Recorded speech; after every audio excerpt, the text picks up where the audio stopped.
Well, we've officially reached the point of football season, and week one hasn't even started yet for the NFL, let alone college football, even though we had week 0. But we've officially reached that point of football season with the word surprise, with the word shock, with the word wow in regards to something that has happened either on or off the field. That, of course, is as Colts cutdowns continue to occur. Sometimes you have those type of reactions. Sometimes it's just status quo and you're going with the flow and you're waiting until next weekend arrives, not this coming weekend, but the following, when the NFL is finally on display and you finally get to see real-world exercises on what your quarterback in Anthony Richardson looks like in his de facto rookie campaign in year 2. But in regards to the shock, we're going to get into that, some of the reactions for the early cuts as the Colts push towards tomorrow's deadline to get down to a 53-man roster. Jimmy Cook here on Query & Company on 93.5 and 107.5 The Fan. We're just the company today, as the namesake in Jake Query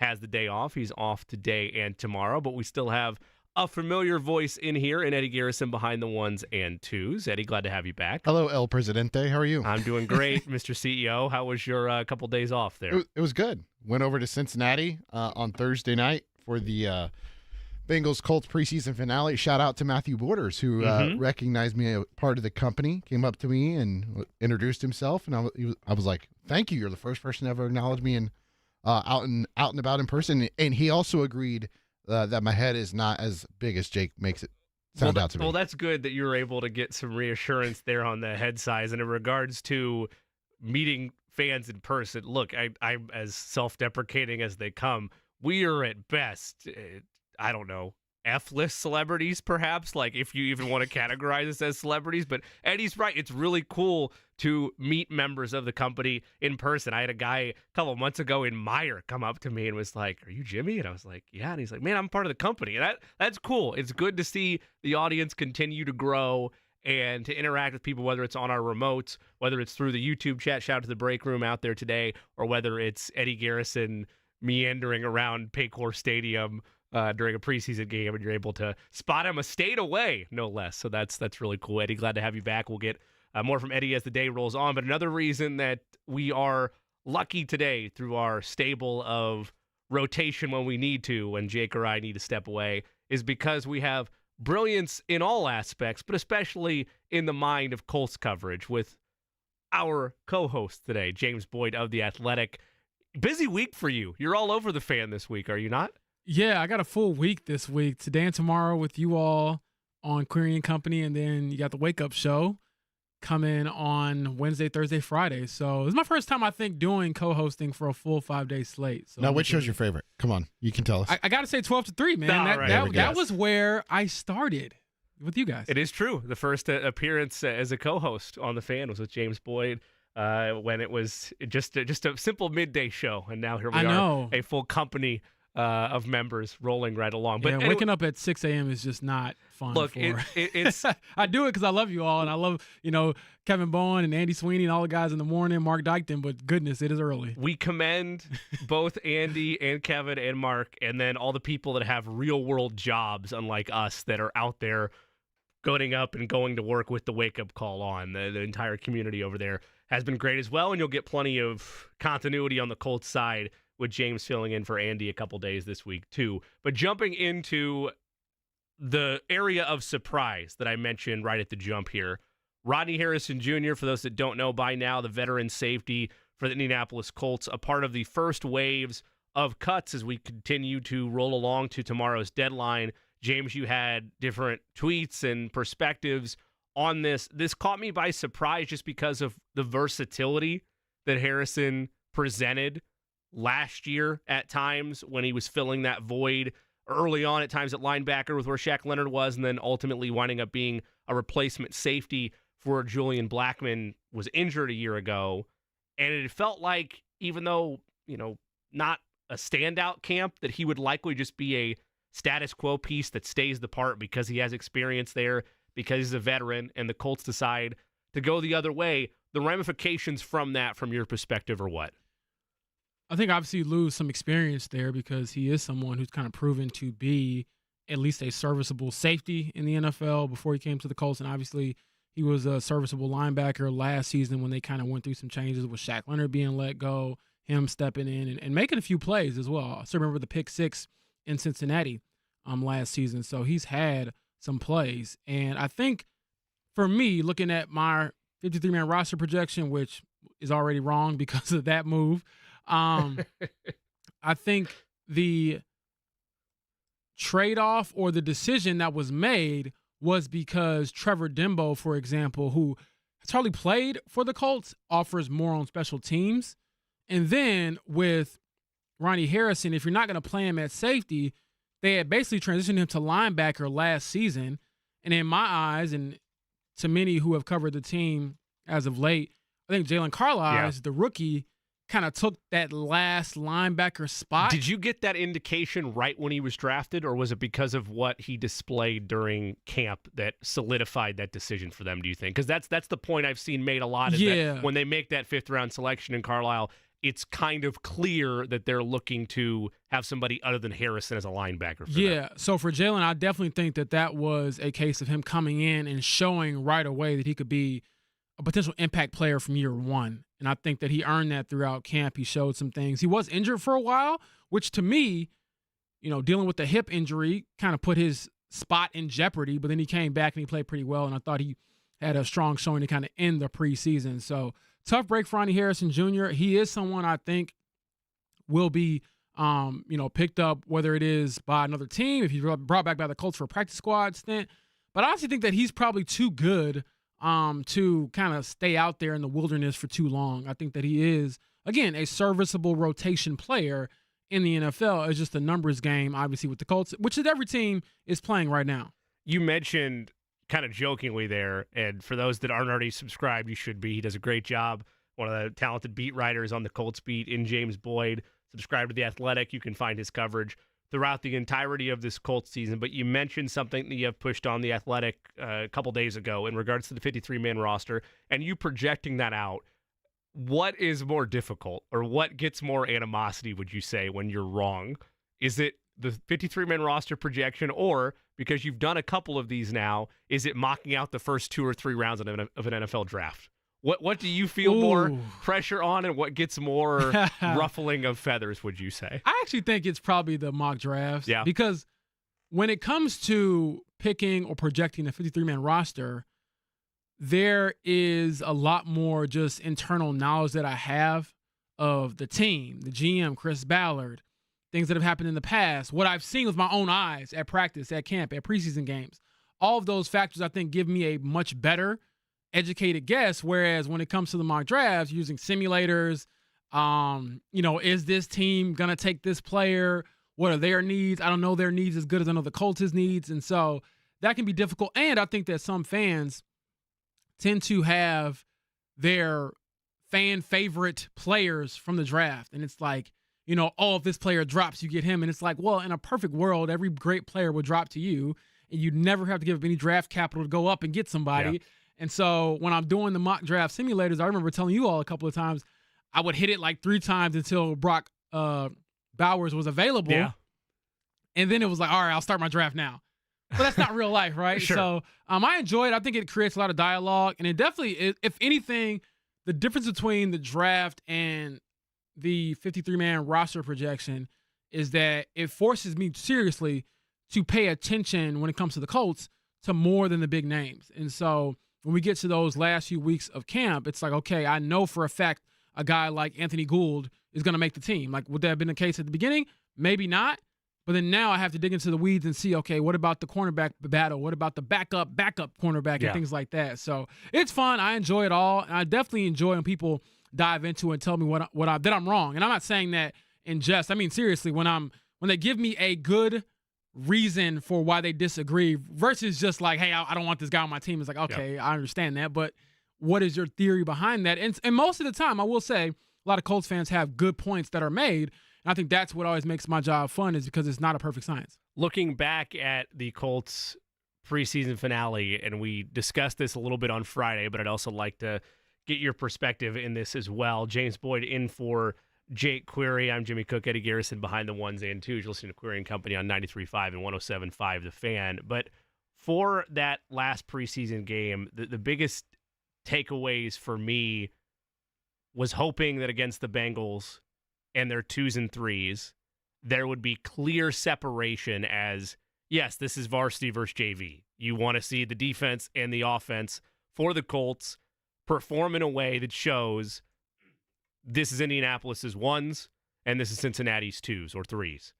You got that on the opening drives for both teams. You have a 3-and-out held defensively. And look, I don't know what the percentages will actually wind up being this season, but if you're trying to speed up the development or the rhythm of Anthony Richardson, one thing that is unquestionable, at least from what I've seen, his reads on run-pass option or RPOs are pristine. He knows where to make the read of, I'm going to go dump it out in the flat to a receiver, or I'm going to throw a quick slant there, or I'm going to keep myself to try to make a connection to whoever the tight end is in that case, or they're cheating, I'm going to hand it off to Jonathan Taylor, and let's go get 5 or 7 yards. Like, he is clearly defined in that role of they might tear people away with run-pass options this year. And we saw glimpses of that, again, in the small sample size of 4 games a year ago. They're able to knife their way, though, down the field against Cincinnati, and as we know, they wind up scoring on a 12-play, 80-yard drive, and you're like, wow, this is great. This is what it was supposed to be. You've dominated inferior opposition because, again, no starters for the Bengals, and this is how the night's going to be. And that decidedly was not how the night went. They struggle from there on out. There's the overthrows, miscommunications, a pick 6, and you're left now with a sour taste in your mouth from the last impression you can make before the games really matter. Now, James, I had said going into that game, my takeaways were not going to be influenced by one performance from him. If he looks great, awesome. He should look great because of the competition you're going up against. If he looks rusty, again, understandable because look at where he's been the last 365 days, and he's going to have moments this season where throws for 4 touchdowns, throws 3 picks the next game. Like there's going to be, obviously those are extremes, but there's going to be instances of, as I trademarked jokingly to Jake the other day, the Richardson roller coaster is going to be in full effect this year. You just have to accept that. And hopefully the peaks for him by season's end are much higher, as well as his floor is much higher. There's more balance than the extremes that we might see this year. For you, against Cincinnati, did we see more of what we expected to see from him? In other words, did we get a preview basically in 5 drives of where those extremes might be? Or is a lot of what happened, and you pointed this out on Twitter, perhaps the overthrows he had were just mechanics-based? Is it all fixable between now and week 1 where maybe the extremes aren't that drastic? Well, I expected a QB draw on the first play of the game, so I was wrong on that. And also, I expected perfection, right? He's supposed to be the best quarterback, most athletic quarterback, right? He needs to get it all together right now and carry the torch from Peyton Manning and Andrew Luck and be the guy right now, right? Yep. And obviously that is the goal long term, but I think with Anthony, we did see the extremes. We saw best case scenario, worst case scenario, all wrapped up in an hour of real time, if that. And I think with him, the part that fans maybe have to accept is that it's not going to look linear. He is going to have some of these games, and I think that he's going to have more than maybe he would have had he played a full season last year because he just has to play. And I think one of the funniest questions that we ask in the media, and I've done it myself, and I always cringe when I ask, it's like, how much can this player learn from being on the sideline and getting the coach's point of view and slowing down? It's like, not to discredit that, because you definitely can learn as long as you're engaged. However, I am of the mindset that football players have to play football to get better. Yeah. And so he has to just play. And when we look at the mistakes he's making, even some of them, I thought a few of his footwork things were like old habits kind of coming back. Because I'm like, man, you weren't doing this when you were in the thick of your rookie season last year, at least in the early part. And I wonder if just playing again makes you revert back to a few old habits, or you're not as crisp as you used to because you're rusty or you're amped up or whatever the case may be. He said he feels more relaxed. I think that probably is true from a mindset perspective, but you never know how you're actually going to go out there and play until you actually play. And so that's my long-winded way of saying that I think that what we saw is what we're going to see. I don't know if it'll be like that extreme in just one game where it looks perfect and then the next drive you throw a pick six and it's miscommunication, all that stuff. And even that to me is like, is it that experience? Is that an experience thing? You know, knowing where a guy's going to be versus where he's not going to be. So I thought Anthony's response after the game when he tells us, you know, hey, I threw 2 touchdowns. Oh, I'm just joking. You know, that to me kind of gave us a window into how he's feeling, because obviously a lot of folks around him can feel pressure for him to be perfect. But if he's, you know, kind of taking on the chin, not being too high or too low, you want him to be relaxed. He'll be okay. Yeah. And so I had to push back on this a lot on social media the last few days. Obviously, we all heard the Herb Street commentary. We talked about that, a ton on Friday. Yeah, is there a QB, you know, controversy, all that stupid stuff. But my thing is, I don't think Shane would allow him to just be terrible. So for me, I'm going into it like, is Anthony going to be an average run-of-the-mill quarterback, or is he going to be like good this year? That's kind of how I look at it. I don't look at him being like this very boom or bust player where it's like he's going to be great or awful, but obviously you'd like him to be really good. Yeah, I mean, that's not where I have my trends on him. Right. Where I would like to see him at is I expect him to struggle. I want to see look, it'd be great if he lit the world on fire and, right. and took over. Like, I remember, obviously, we all have our own fanhood memories with this, but like, I remember when Mahomes debuted and he throws like 4 touchdowns against the Steelers and just absolutely lights the world on fire. It's like, oh my goodness, this is crazy. He winds up winning the MVP that year. I'm not expecting that type of season from Anthony Richardson by any stretch. I'm also not expecting him to be a bottom, you know, final 3 or 4 spots around the National Football League for starting quarterbacks. What I would like to see is him to be at a more consistent spot by week 17 than he is in week 2. I would just like to see more consistency between because there's going to be highs and there's going to be lows. The question is, are you having those wild variances of what quarterback he is from week 2 to week 17? There should be more consistency and growth. You should not be, in theory, making all the same mistakes by season's end that's true. that you are in the first couple weeks of the season. I thought he actually played pretty well in that final preseason game. The stat line of 8 of 14 is a little bit misleading because you've got the miscommunication with Kylan Granson where Anthony thinks he's going to sit, instead he breaks out. You've got the route to Adonai Mitchell where he stops in the middle of the field, and that's why they had the incompletion. And then Michael Pittman Jr. has a drop. So, like, there's 3 right there. Wasn't the Mitchell one and maybe I'm just misremembering this. Wasn't the Mitchell one also, whether or not he stopped or not, a massive overthrow? Like, it was over his head by like... He had an overthrow to Mitchell, and then are those he had 2 different plays? 2 different plays. Okay. Yep. So he did have the overthrow to Mitchell, but there was another one where he was working up the middle of the field. He started at the seam, and he was coming across. Okay, yep. And he was trying to get behind the defender, and AR thought he was going to keep going, but Mitchell completely like stopped his route, and you can kind of see Richardson. He was like, "Dude, what are you doing?" Like he threw his hands up, and then secondly, if I'm looking at that, and then you've got the drop touchdown, I think in the end zone from Ogletree. Yeah. So there's 4 plays right there out of his 6 incompletions that you can circle and be like, "Hey, these weren't actual, you know, inaccurate throws. These were 2 miscommunications. You had a drop and another 50-50 drop or not."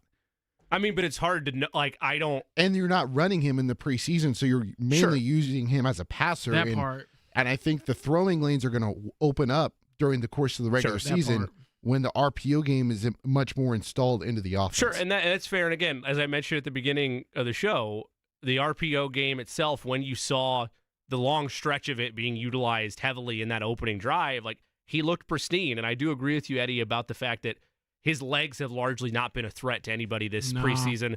Why should they be? There's no reason, like, legitimately, there is no reason Anthony Richardson should be running in any capacity in the preseason. Like, there's no place for it. So I agree with you. That's something else for a defense to think about. But what you could also argue that we saw against Cincinnati is, and Steichen clearly doesn't want to do this, but you saw Anthony Richardson as just a passing quarterback. His threat to run was non-existent because he shouldn't have run. Not that he couldn't be a threat. He was not being utilized as a threat. We understand the difference there. It's not something that defenses are game planning for at that stage because nothing can be gained from gaining a 15-yard run in the preseason for him. You know he has that athletic ability already.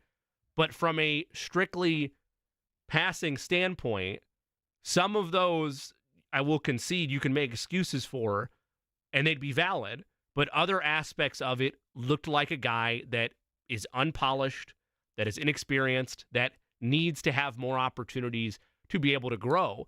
My takeaway from the game against Cincinnati was not anything that it had been prior to, which is to say, I think he's going to struggle. I think there's going to be issues of miscommunication, whether it's a misread by him or whether it's a wrong route run by a Granson or a Mitchell or a Pittman, whoever.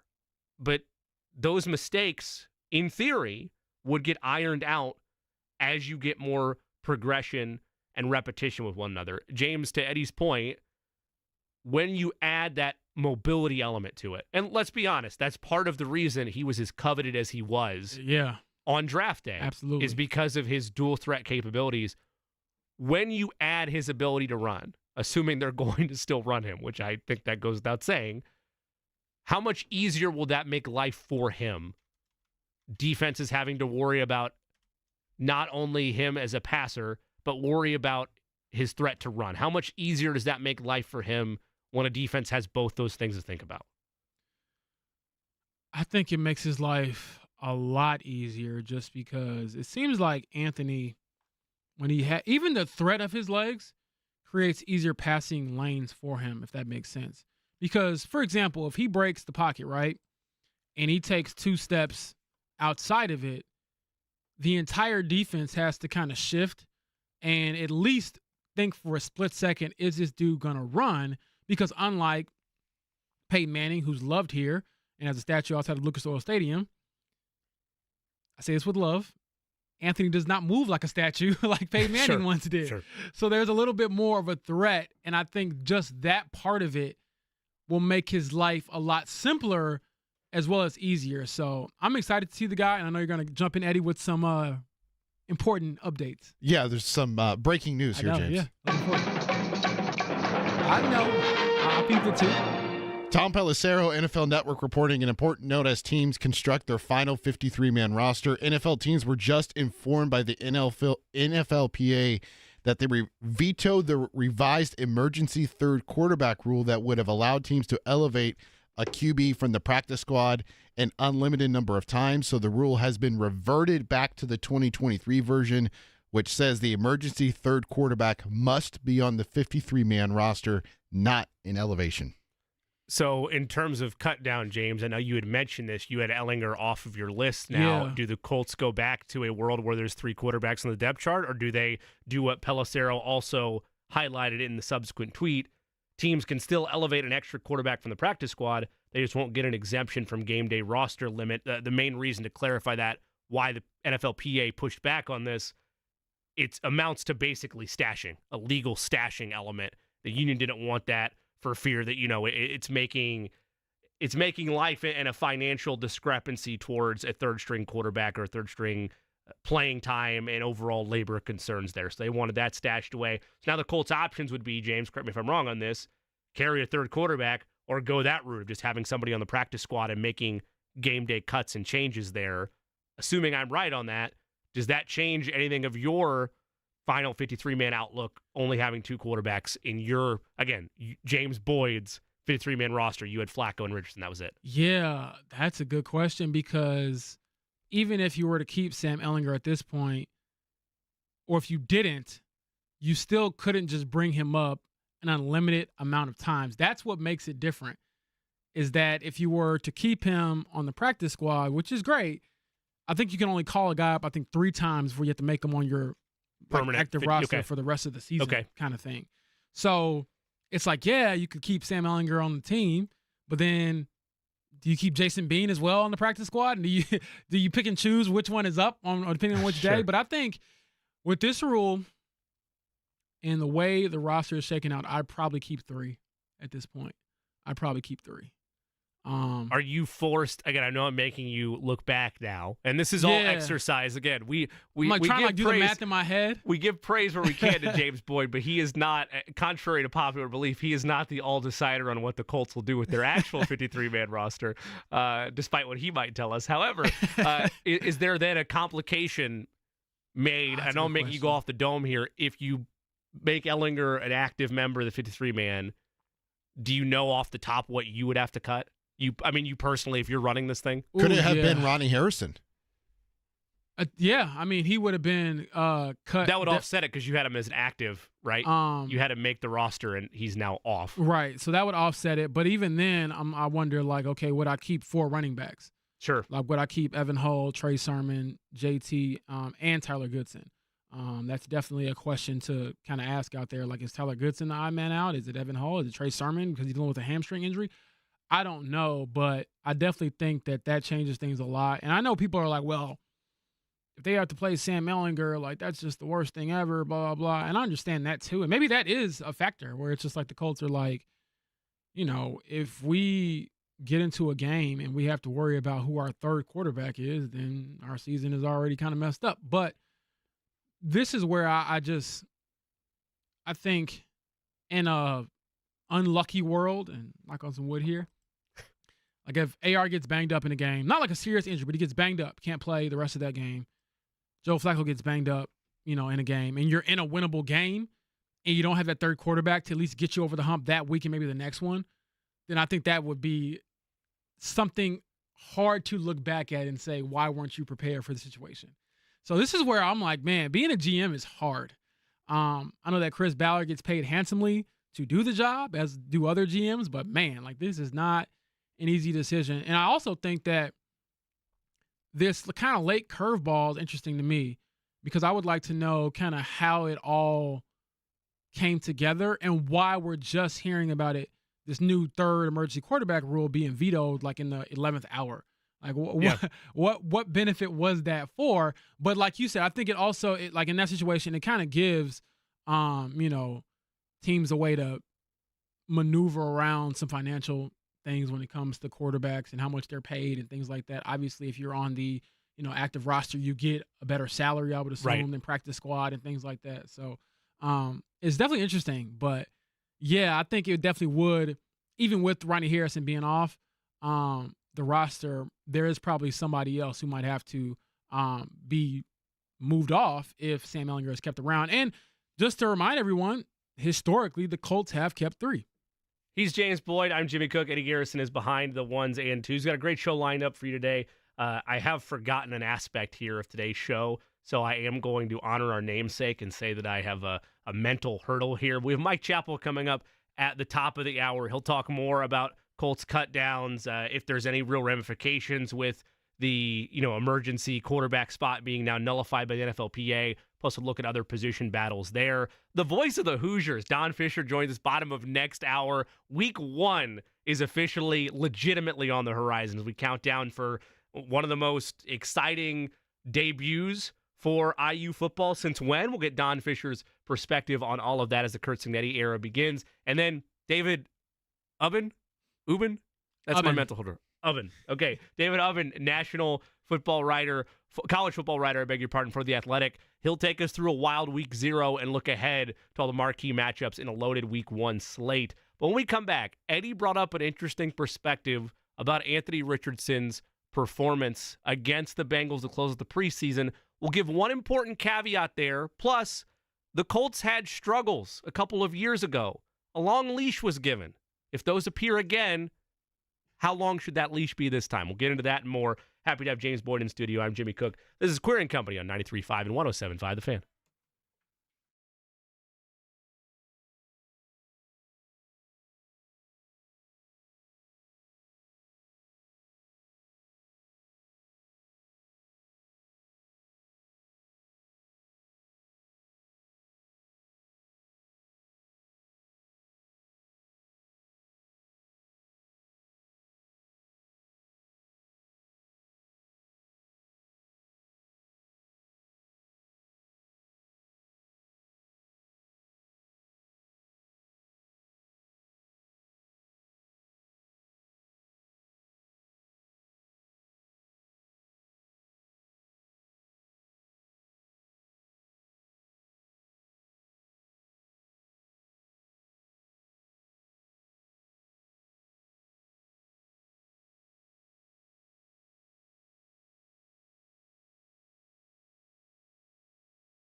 About how crazy week 0 was, at least our reactions to it. We've yet to dive into full-scale observations. And I know Jake hates that phrase, but thankfully we don't have to say it anymore because week 1 is officially on the horizon. And it's, in fact, Eddie, a massive slate here on these very airwaves with 2 in-state schools getting a little back-to-back coverage on the Fan and 2 big seasons, respectively, for both of those schools. Because on the one hand, you have a school with a first-year head coach ready to take things by storm. And on the other hand, you have a fourth-year head coach on the other side of the field in a different game, of course, but a big road game all the same, trying to hopefully make a playoff run.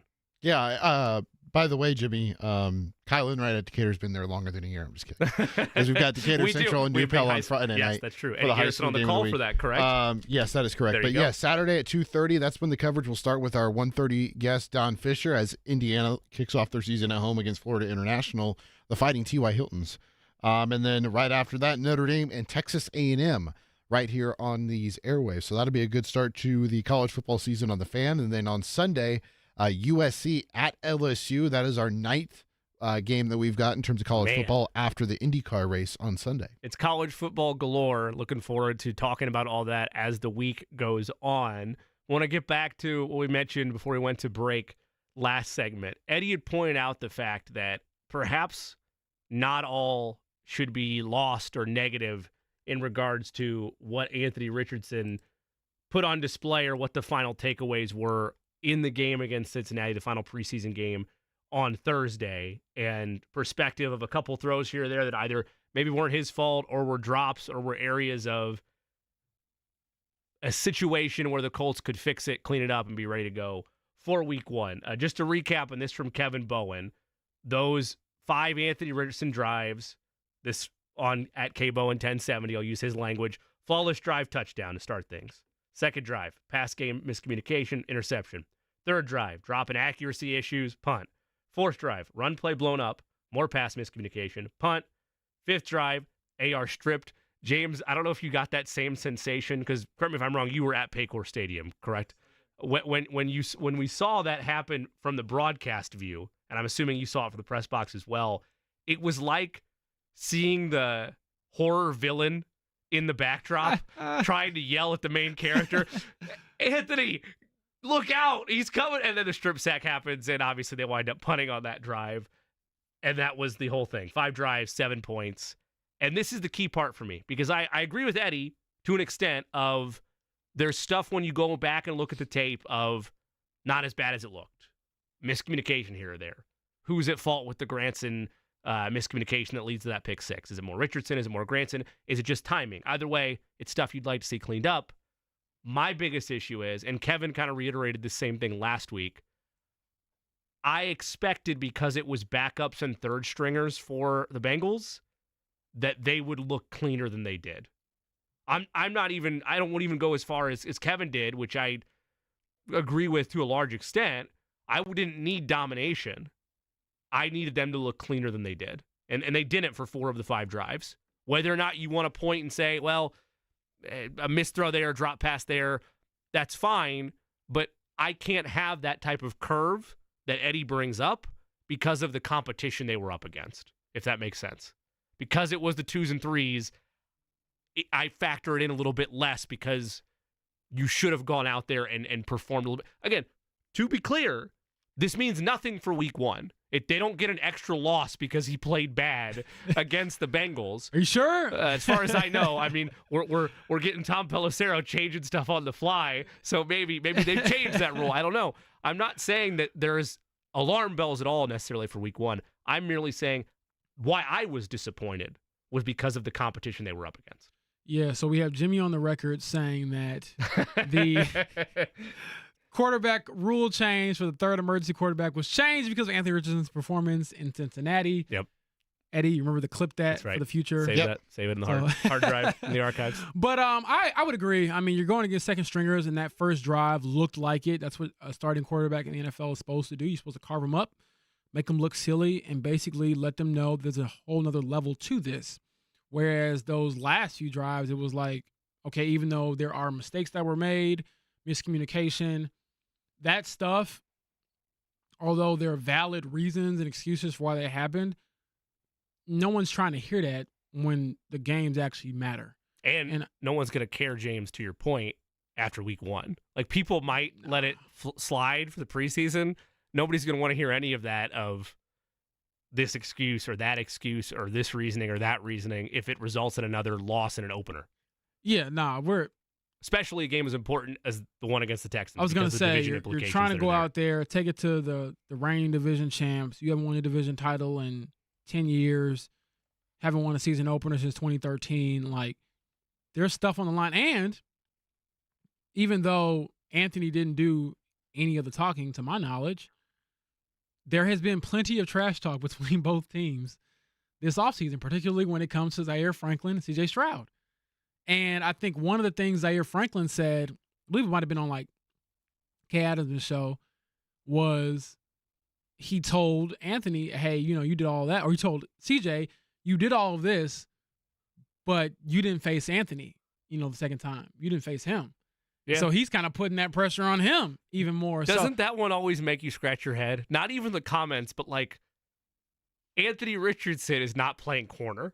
Like, that always makes me laugh whenever football, because you hear it all the time. Oh, well, you didn't get to face our starting quarterback. Well, it's not like you have Clayton Kershaw that wasn't available and he's going to be able to mow down CJ Stroud and take Dell for, 5 innings. That's not what happens there. I get his point, but it always makes me laugh because Stroud could still be able to do all he did even if Anthony Richardson's on the other sideline. Yeah, it's like that with quarterbacks in general because I hear it all the time, and I've argued this on a tangent a little bit, but I think that Josh Allen is a better football player than Joe Burrow because of the availability and the numbers he's put up. And mainly it's just health. And but you'll hear people say, well, Joe Burrow's beat, Patrick Mahomes. And I'm like, they're not boxing. That's stat. Like, what are we doing? You see tail of the tape up there. It's like they're not going 12 rounds. Exactly. But getting back to Anthony, I do think that the honeymoon stage is starting to end for him. I mean, he went from he could really do no wrong because he got hurt really early, and the 4 games we saw are really promising, to now we're trying to make the playoffs.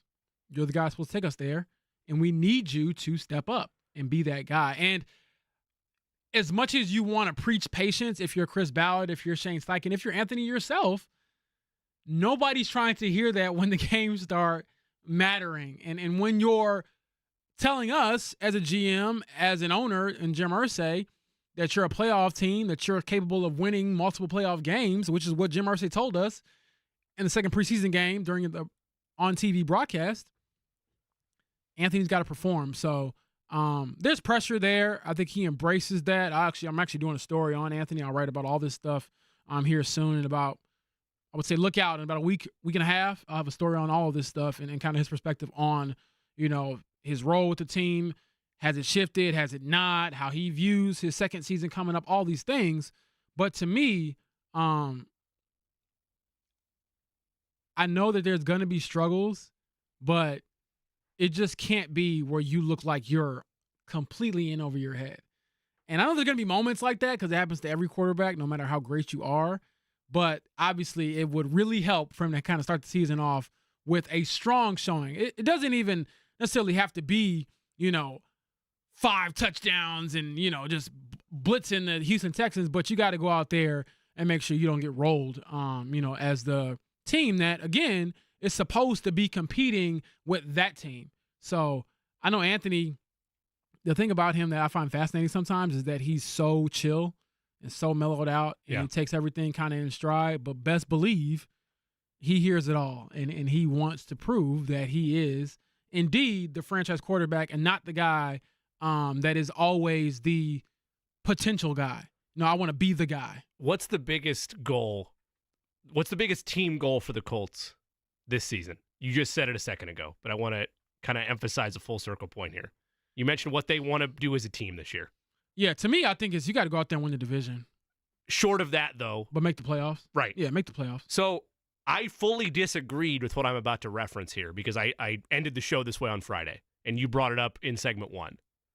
What Kirk Herbstreit was talking about was twofold. And for those of you that didn't hear it, we won't play the clip again, but just to paraphrase, he basically speculated if you're Shane Steichen and Chris Ballard and you have this solid roster, a roster you perceive to be solid, if Anthony Richardson struggles and it looks bad and you have Joe Flacco sitting there, at what point do you change course and you save Anthony Richardson from himself and you give your team, in theory, a better chance to win or to make the playoffs? Now, I talked about this exact thing on Friday, and if you didn't hear it, I'm not going to go over the same points because it was to end the show. It was about 10 minutes long.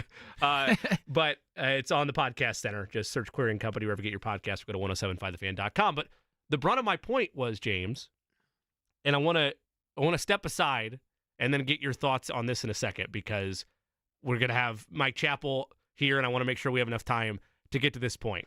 But what Kirk Herbstreit was saying was, is there a stage where the Colts wind up trying to save their season goals by making a quarterback change at some point this year if Anthony Richardson struggles are so bad that you feel like he's not gaining anything being out there? There are two massive flaws in that logic that also get tied up with what you mentioned and what Colts fans know is the goal this year, which is getting back to the playoffs and ultimately perhaps winning the AFC South. When we come back, I will talk about what those two flaws are, and we'll get James' perspective on where Herbstreit was coming from and why it does tie in potentially to the Colts' primary objective going into this 2024 season.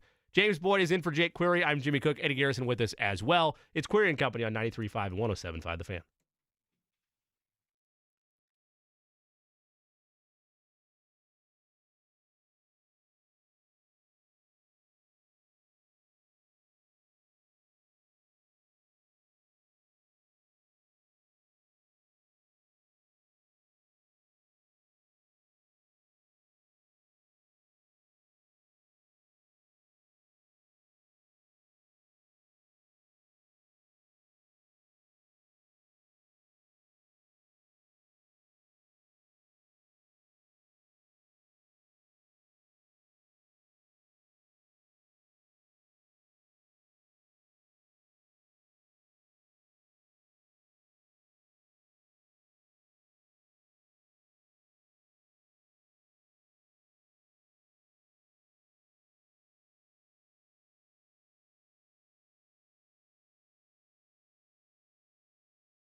Playoffs are ultimately on everybody's mind when week 1 arrives and you're shooting for goals and dreams.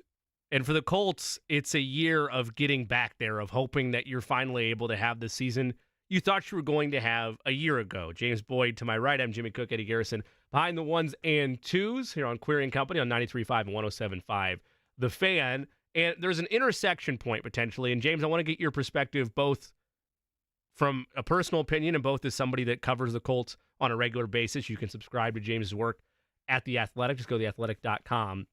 Great coverage throughout the entirety of the Colts campaign. But here was basically the Kirk Herbstreit quote that happened during the Bengals-Colts game on Thursday night. If you're Shane Steichen, best case scenario for Anthony Richardson. He lives up to what we all hope he can do in running and throwing, and he's healthy. This team has a great year, and he's a superstar. What if he struggles?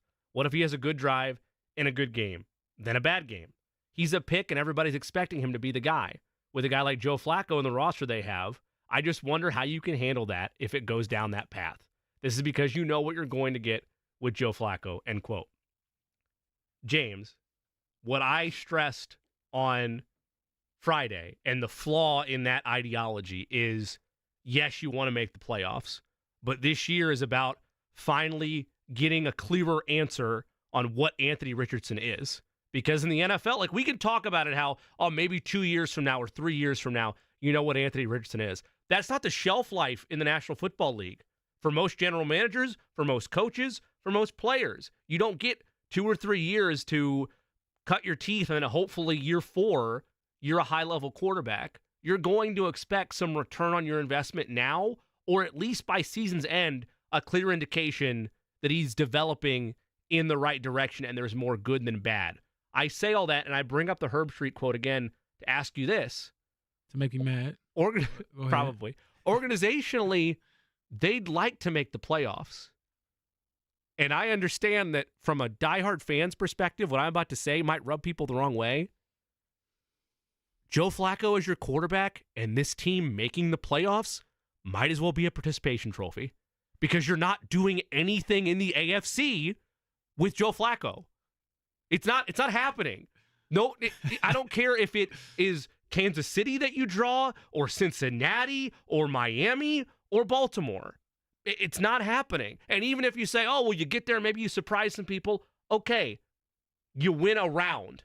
You are not getting out of the AFC as the roster's currently constructed and with Joe Flacco under center. So I ask you, James Boyd, is there a point in this season where their desire to make the playoffs, the Colts internally, could be plagued and become short-sighted with the development of your quarterback?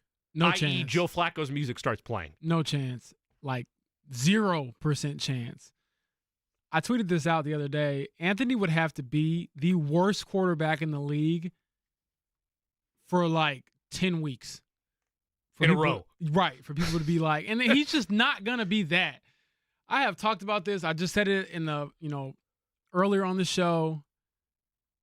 I don't know if the kid's going to be fantastic. I don't know if he's going to be great. I don't know if he's going to be the person who can carry the torch from Manning to Luck to him. However, I don't think that he's capable of being, I'm laughing because it just sounds so crazy to say, but it's obvious. I don't think that he's going to be that bad. Seriously. I mean, do you understand how bad he would have to be to That's what I'm push saying. somebody to go to a backup veteran who, again, look, I praised Joe Flacco on Friday. He got his flowers. He's had an incredible NFL career. He's a Super Bowl champion. Yeah, but here's the thing also. With Joe Flacco and why I didn't like the Kirk Herbstreit comment and just the speculation overall. Obviously, Kirk Herbstreit, part of my childhood, college football game day, course. All that stuff. But watched it over the weekend. Part of me was like, are you drinking something? Because this makes no sense. And what irritated me is that he wasn't in Ireland yet, so I think we can rule that out. I don't think him and Albert. Yeah, I'll leave that to McAfee. But I think what bothered me was that people are pretending that Joe Flacco was something that he wasn't last year. It was a great comeback story. It was fantastic. I was happy he got back in the league. He obviously showed he should be in the NFL in some capacity. But for those, clamoring for a quarterback competition, right? They're like, oh, man, is it a possibility he could supplant Anthony Richardson? Anthony Richardson doesn't perform. If that were even remotely true, why wouldn't the Browns entertain that? Right. He was just there. He just took you to the playoffs. It's not, it's not like Watson is locked. I mean, you're paying him to be locked in, but it's not like he's shown he's otherworldly he's shown anymore. Less than Anthony, in the last year plus. Yeah. This guy hasn't played in what feels like forever. So, I'm going down a rabbit hole a little bit, but getting back to the main point, no, I don't think that there's any possibility. And just saying the quiet part out loud, do you think Jim Irsay, who has finally drafted a quarterback, number 4, would be okay with them not playing that guy? Like, no. It would have to be to the point where it is so painfully obvious that he cannot play football. It would have to be like Zach Wilson, where it is so painfully obvious. You've lost the locker room. The players are frustrated. They're playing great football, but they can't win because they can't score more than 20 points. That, to me, doesn't even seem realistic, given what we saw with Anthony in the tape that he put out there in those 4 games last year. Like, if you didn't have those 4 games, then maybe I'd be like, I don't know what you have. But even then, the Colts finally pulled the plug on the retread quarterback. Yeah, the Band-Aids are done. We tried that. We've seen that so movie. At this point, they're going to roll with Anthony, good or bad, seriously, at least until next season. And then they would kind of evaluate from there. But this season, it's all about Anthony. As long as he's healthy, he's playing. I would argue that if the Colts were not both feet in the water on Anthony Richardson, you don't let Minshew walk. Like if you're like, because he got another starting opportunity. He's going to start in Las Vegas, even though I feel bad for him. That's probably going to be, look at what Antonio Pierce was able to do there. It was a great story, but the idea of the Raiders suddenly turning things around full-fledged, I just don't see it. Partly because I am a bit of a Raiders hater, admittedly, but you've seen what they've done the last 5 years. You hate everyone in that division. I don't really care for anybody in that division. You are correct. And I wonder why. I couldn't imagine why. But they would have tried to keep him, or they would have done more to add more depth to the quarterback room. They are clearly 2 feet in with Anthony Richardson, and the idea of just going backwards, as Herb Street speculated, the idea of a quick sip of playoff nectar, if you will, for this fan base and an early round exit is not more important than finally getting answers on your de facto rookie quarterback. We'll get more into that conversation and examine deeper where Colts cuts go from here with the Dean, Mike Chappell of Fox 9 and CBS 4. He joins us on the other side. This is Query & Company on The Fan.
Excitement on 1075thefan.com. Really all kinds of excitement going on at The Fan. Eddie, I'm sure will elaborate on this a little bit later in the program, but as we know, the company Fantasy Football League alive and well. We'll get more clarity on all of that, I would assume, as the week goes on. So I've got one thing I need to mention about the Fantasy Football League real quick. The namesake has yet to join.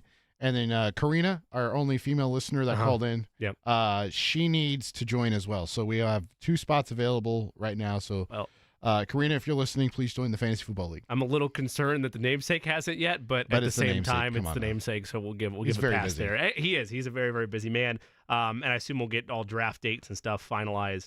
Eddie Garrison on top of that. But another great thing going on, as we'll get to Chap here in just a second, the Dean Mike Chappell at Fox 9 and CBS 4. But if you want an opportunity to go head-to-head with the fine hosts here on The Fan, with a nice prize of $1,000 on the line, you can go to 1075thefan.com to participate in the Fan Pick'em Football Challenge. Sign up to compete against Kevin Bowen, Andy Sweeney, myself, Jay Query, JMV, all the producers involved as well, in our 18-week Pick'em Challenge to see who can get the most games right throughout this NFL season. The winner receives $1,000. For more information, you can go to 1075thefan.com. This contest, of course, brought to you by Quality Supply and Tool. So in order to find that, you will have to go to the website, as Jimmy mentioned, 1075thefan.com, and you will click on the contest tab, and it'll be the first story right there. When you click on that, you'll scroll down a little bit. It'll ask you to log in. You hit that login button, and then it'll have you create your account, and then just remember that login info, and then submit your picks every week. Looking forward to that. It should be quite a ride. Speaking of an exciting ride, we're going to get into Colts momentarily, I promise you. But, Eddie, as we bring in the Dean Mike Chappell of Fox 9 and CBS 4, can you give me the breaking news sounder real quick? I feel like we need to get this out of the way right away. Mike Chappell joins us. Chap, as Eddie informed me, this is very exciting news. I would take it for the Chappell house because a prestigious jewel of On Patrol Live has returned. Beach Grove is back in the rotation, is it not? Yes, it is. Yes, it is. Take me through that. That's got to be like Christmas Day for you, finding out that Beach Grove's back in the saddle there. Yeah, I don't know how long it's going to be, but we were watching the wife and I the other night, and there was Beach Grove. They got some guy and his buddy in an alley that probably I've driven down many a times and searching. It's just cool because you're thinking, hey, that's over here. I've driven by here, and it's always kind of cool. And with all the different, police departments they have across the country, I think it's just great PR for the city. Now it shows that you've got crime, but sure, there's crime everywhere. You get that stuff going on everywhere. So I think it's cool to see Beach Grove on Patrol Live, and I still need to get me a On Patrol Live coffee mug just so I've got it there because we do watch it a lot. I know Jake watches it, so yeah, it's pretty cool. Yeah, I enjoy it. Well, I'm glad to see Beach Grove back represented, and you're right. I mean, anytime it doesn't matter if it's movies, TV shows, reality television. Right. Anytime you see representation of a city or a community of I've been there. That's really cool. So I'm very happy that Beach Grove is back in that rotation, albeit maybe temporarily in the On Patrol Live because I know you and the wife are very invested in the On Patrol on the DVR as such, and probably a lot of DVR episodes with the Colts season right around the corner. Let's dive right into where Cut Down Day goes with 24 hours or so and change before that arrives. I'll start first with Ronnie Harrison Jr. Your reaction to that, was it like many of surprise, or as we've had now 24 hours or so to digest it, does it make more sense now? Still a little surprised. I mean, it's not like they got, reliable, proven safeties just pouring out of the roster. So, again, these guys make their decisions based on whatever. And the approach they've taken, which a lot of us, including myself, don't agree with, it either works and they'll say, see, we told you so, or it blows up in their face. And in November, December, we say, man, we told you guys your safeties weren't good enough. So we'll see. I still think there's a player or two not here yet because when teams cut their rosters, you'll find something better than what you had. Let's say they find a safety that Seattle cuts. Well, the problem is he hasn't been in your system at all. How long does it take him to get up to speed? A month? So I don't know. Harrison it's surprising because he's a name, and at the position I just don't I don't know what they're doing, and we'll see if the uncertainty works. But here we are, 13 days from a game, and I'm still anxious about corner and safety. We were talking about this, Mike, on a different part of the show when it comes to, was Ronnie Harrison potentially a collateral damage move because of the now amended 3 QB rule, which now says it's like the old rule where you have to have the third quarterback on your 53-man roster if you want them to be available for game day. I know there's other little loopholes in there, but that's the gist of it. So all that to say, do you think that the Colts would entertain keeping 3 quarterbacks like they have done in the past without that rule that previously said they didn't have to have a third quarterback on the roster to bring them up for game day? It is back to what it's been. Now, he can be on the practice squad. You can put Sam on the practice squad, but then you have to elevate him. What do you elevate? Is it 2 players, 3 players on game day? Yeah, I think it's like 3, but then you also have the 3 times you can do it. Then you have the times in the active roster. So possibly early in the season, if injuries aren't an issue, you carry Sam on the practice squad and you have 2 quarterbacks, and then if all of a sudden one of them gets dinged up, then you sign Sam to the active roster. Keep in mind that anybody on the practice squad is a free agent. Anybody can sign him at any time. Mm-hmm. So yeah, it's really dicey. Are you concerned that if you were going to put Sam on the practice squad, he's got to go through waivers, and same with anybody. I don't know. How do they feel about that? Are they really concerned about losing Sam Ehlinger? I don't know. I can go either way on it. And if you get to your third or fourth quarterback, you're in an untenable situation anyway. We saw that in 2022, and it was just a mess among so many other things. I don't remember what you're talking about, Chap, because I have erased that from my memory. I know. When you start 3 quarterbacks in a season, it rarely works out well. So it's a good question whether they think this changes things, and you carry Sam. And again, that if you do that, that means you've got to find another roster spot. Is that one less corner? Is it one less safety? Is it one less linebacker? Offensive line, defensive line. I don't think you want to get into, paring that down. 4 tight ends, 6 receivers. Can you get by with 3 running backs when one of them, your backup, has what's he missed 3 weeks or so with a hamstring? Yeah. This is what they go through, and one thing I'll always remind people, I think tomorrow is the cruelest day of the year in the NFL because they're going to settle on 53 and they're going to announce it. They're going to announce cuts. And some guy who was on the bubble is going to make it. And he's going to call Mom and say, Mom, I made it. I'm in the NFL. I made the roster. And the next day the Colts will find somebody on the waiver wire they like, Katie Moore, Jack Doyle, and the player who thought he made it didn't make it. So it's a really cruel time for players. And sometimes us in the media, we make light of this, and we shouldn't because this is their livelihood and guys' dreams. But this is a cold, hard thing of the league. And again, once you cut your roster, then when these players are on the waiver wire, then you sign your practice squad. Was it 16 players? And I'm guessing 13 of those spots will be with players that you cut because you like your guys. So yeah, Sam, that's really interesting. I would keep. I've always said that I would keep Jason Bean on that 16. I think he's interesting. Can he be a starter? I don't know. That's really a projection, but I like what he shows, and it is 16 players, and as long as injuries aren't a major issue where you got guys you need to come up and practice and all that, Sam Ehlinger is going to be a really, really interesting thing because if he has to go in and play for a couple of games with this group, I think he could keep the team competitive. Now, long term, I don't know, but I'm curious what they're going to do. I don't know what you feel about it, James, but I just can't get a grasp on what they might do.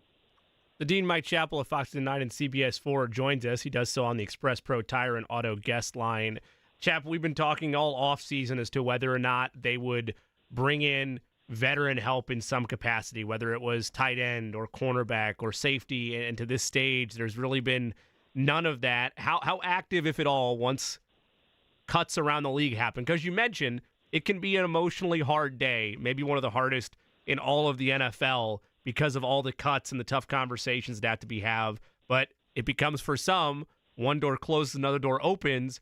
Are there any doors opened by the Colts, do you think? How aggressively would they pursue whatever's? I know it's tough to say that without envisioning what's out there, but do you think they're buyers once cut downs happen? Oh, sure.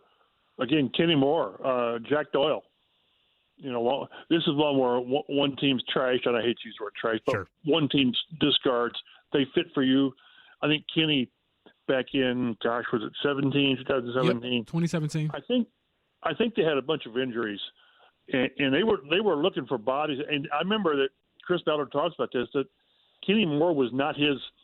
He didn't fit in the analytics of the position, and the scouts had to basically they wore down Chris Ballard, and he finally said, "Fine, let's claim the guy." And here we are, Kenny Moore with two major contracts, and I would argue he's one of their few indispensable players. You lose Kenny Moore, and you're really in trouble. So I think they're going to be active. That's why I say I could see a couple of players. I could see a DB. I could see I'd love to see a running back, but I just people don't get rid of really good players. Everybody wants an offensive tackle. People don't do that. People don't get rid of those good players. Now somebody may have a surplus at receiver, a surplus at tight end, so maybe. I think they'll be very, very aggressive, meaning they'll really look at it now. And I think they'll sign a couple of guys or claim a couple of guys on waivers. I think the waiver goes by the draft order, so they're 15th in the waiver in the waiver order, unless I'm way off base there. So you can claim a guy and not get him because somebody ahead of you claims him. But I think they'll be very aggressive in their approach. And I think they bring a couple guys in. So, Chap, even beyond the roster math that they'll go through over the next 24, 48 hours, how do you feel about them still not really naming another starting safety? We've asked that question from the first day of training camp to the last day when we were in Cincinnati, and the answer has been, hey, we're just going to see the best guy who makes plays. We'll be back there. We're still working through it. I mean, really? I don't know. I guess internally they know what it's like. I saw where Mike Tomlin is going to announce a starting quarterback. They know what he knows what they're going to. They're looking over more film. They know what they're going to do. I'm not sure the Colts are as positive what they want to do. If that doesn't give you a cause for concern with, again, 13 days and you play, but this is where they are. I think we all don't agree with what they've done, and I don't see how you can spin it that it's a good thing or not really a bad thing that so close to the season you still are sort of trying to figure out what you've got there. I'm guessing it's going to be Nick Cross, and they're going to leave Julian at strong safety, and I just have memories of the Houston game, the first play, the Houston game, in week 18, how that went. And as I've said, Kwity Paye makes a mistake, it's a 5 or a 10-yard run.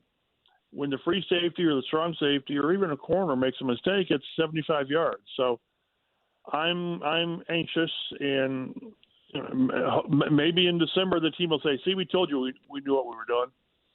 But until that, I mean, how are you not a little bit concerned? The Dean Mike Chappell of Fox 9 and CBS 4 joins us on the Express Pro Tire and Auto guest line. Chap, I regret Jake not being here, and Eddie, you'll have to once again help me phonetically here. I regret Jake not being here because he can't mention the following question, so we'll pour one out on our own right. He'll probably give a nice He'll give a nice eulogy, I would assume, when he gets back on Wednesday. But Derek Sluka, is that right? Sluka. Derek Sluka waived, so that story comes to a close. But there's still I know you're devastated by that, Chap. I can tell by the pause there that you two are as shaken up about it as Jake undoubtedly is. See, again, it's funny. Guys get attached to guys in the preseason, and one thing that I've learned, what I've tried to do, but because I'm older and somewhat smarter, is when you've got a 90-man roster, I just can't learn every player. Sure. The problem is when you learn these guys, they get in your head, and they're always there. So James is going to find out, like in 20 years, he's going to have Titus Leo. His name's going to be in your head, and you can't get it out of there. So I've tried to not clutter my mind, and this isn't to dismiss these guys at all. These guys, you walk in the locker room, and these guys they're at the top of their game. They're at the top of their profession, and sometimes they're just not good enough. But I just can't get invested in what they're going to keep 37 guys. Right, and I don't blame you for that. That's the smart veteran approach there. I know Jake was half being in jest there, but I'm sure if Sluka ends up on another roster, we will hear about that the second it happens. But that said, James, I know you'd been working on your 53-man cut downs and where things could project. How much of a pleasant surprise and impactful was Anthony Gould in your mind in training camp to be able to, it seems like, have a real shot, if not definitively, making the 53-man when cuts finally clear? Was that for me or James? Yeah, sorry. I guess I was referencing, my bad, Chap. I was referencing the fact that James had that in his story, but in your eyes, Gould being a part of it. He was good. I think he was going to make it anyway as a kick returner. And then we'll see what Josh Downs' situation is. I think Josh misses the opener. I don't know. We'll see. The one thing you don't want to do is get him back out too soon, and then you're dealing with this ankle, for a month.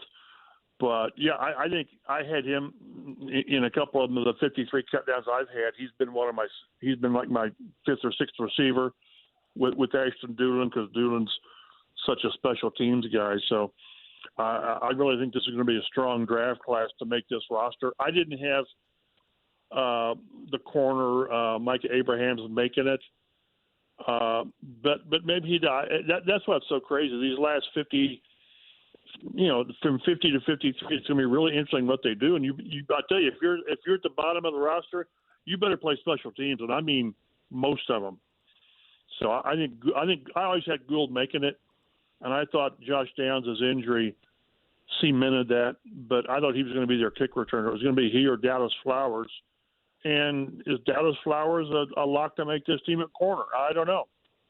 So I'd love to hear Brian Mason try to lobby for guys when he knows who his core special teams players are, and maybe a position coach says, yeah, but I don't like him at this position. So I'd love to sit in a room with these guys when they really talk about why to keep this guy, why, hey, we like this guy, but he doesn't do this. I'd love to be in the room for the last couple hours when they really pare this roster down and hear their rationale for it. Well, Chap, here's my question. I know this is like the one you've been waiting for. Is Anthony Richardson going to make the team? Because the narrative I heard the last few days is like, is this guy even an NFL quarterback? What's going on here? We are going to get worn down if we go week to week and our narrative is, well, he played pretty well this week. He's going to, look what they can do with this guy over the next 2 years. And he's going to play a bad game, because he's going to play a bad game. And it's going to be, holy smokes, this guy can't do anything. He's only started X number. And if people want to go week to week, go ahead, but you're going to drive yourself crazy. We've both seen, I think we both agree that this is almost his rookie season. It really is. And he's going to make mistakes. He's going to cost him a game because he does something that surprised him. And he's going to win you games because he of what he brings. So, yeah, I think he's one of the more polarizing quarterbacks.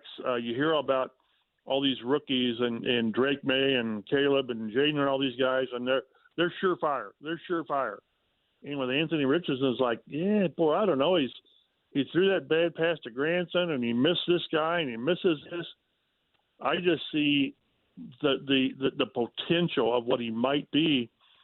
And to me, it is boom or bust. I really think it is boom or bust. He's either going to be really good for the next 10 years, or it's not going to work out for whatever. If it doesn't work out, it'll be injuries, I assume. I mean, we've seen the talent, but it is crazy how it's up and down. You're hot and cold, and if the riders in our group want to do that from this entire season, they're going to wear themselves out by this roller coaster ride, because it's not going to be steady all season, I don't think.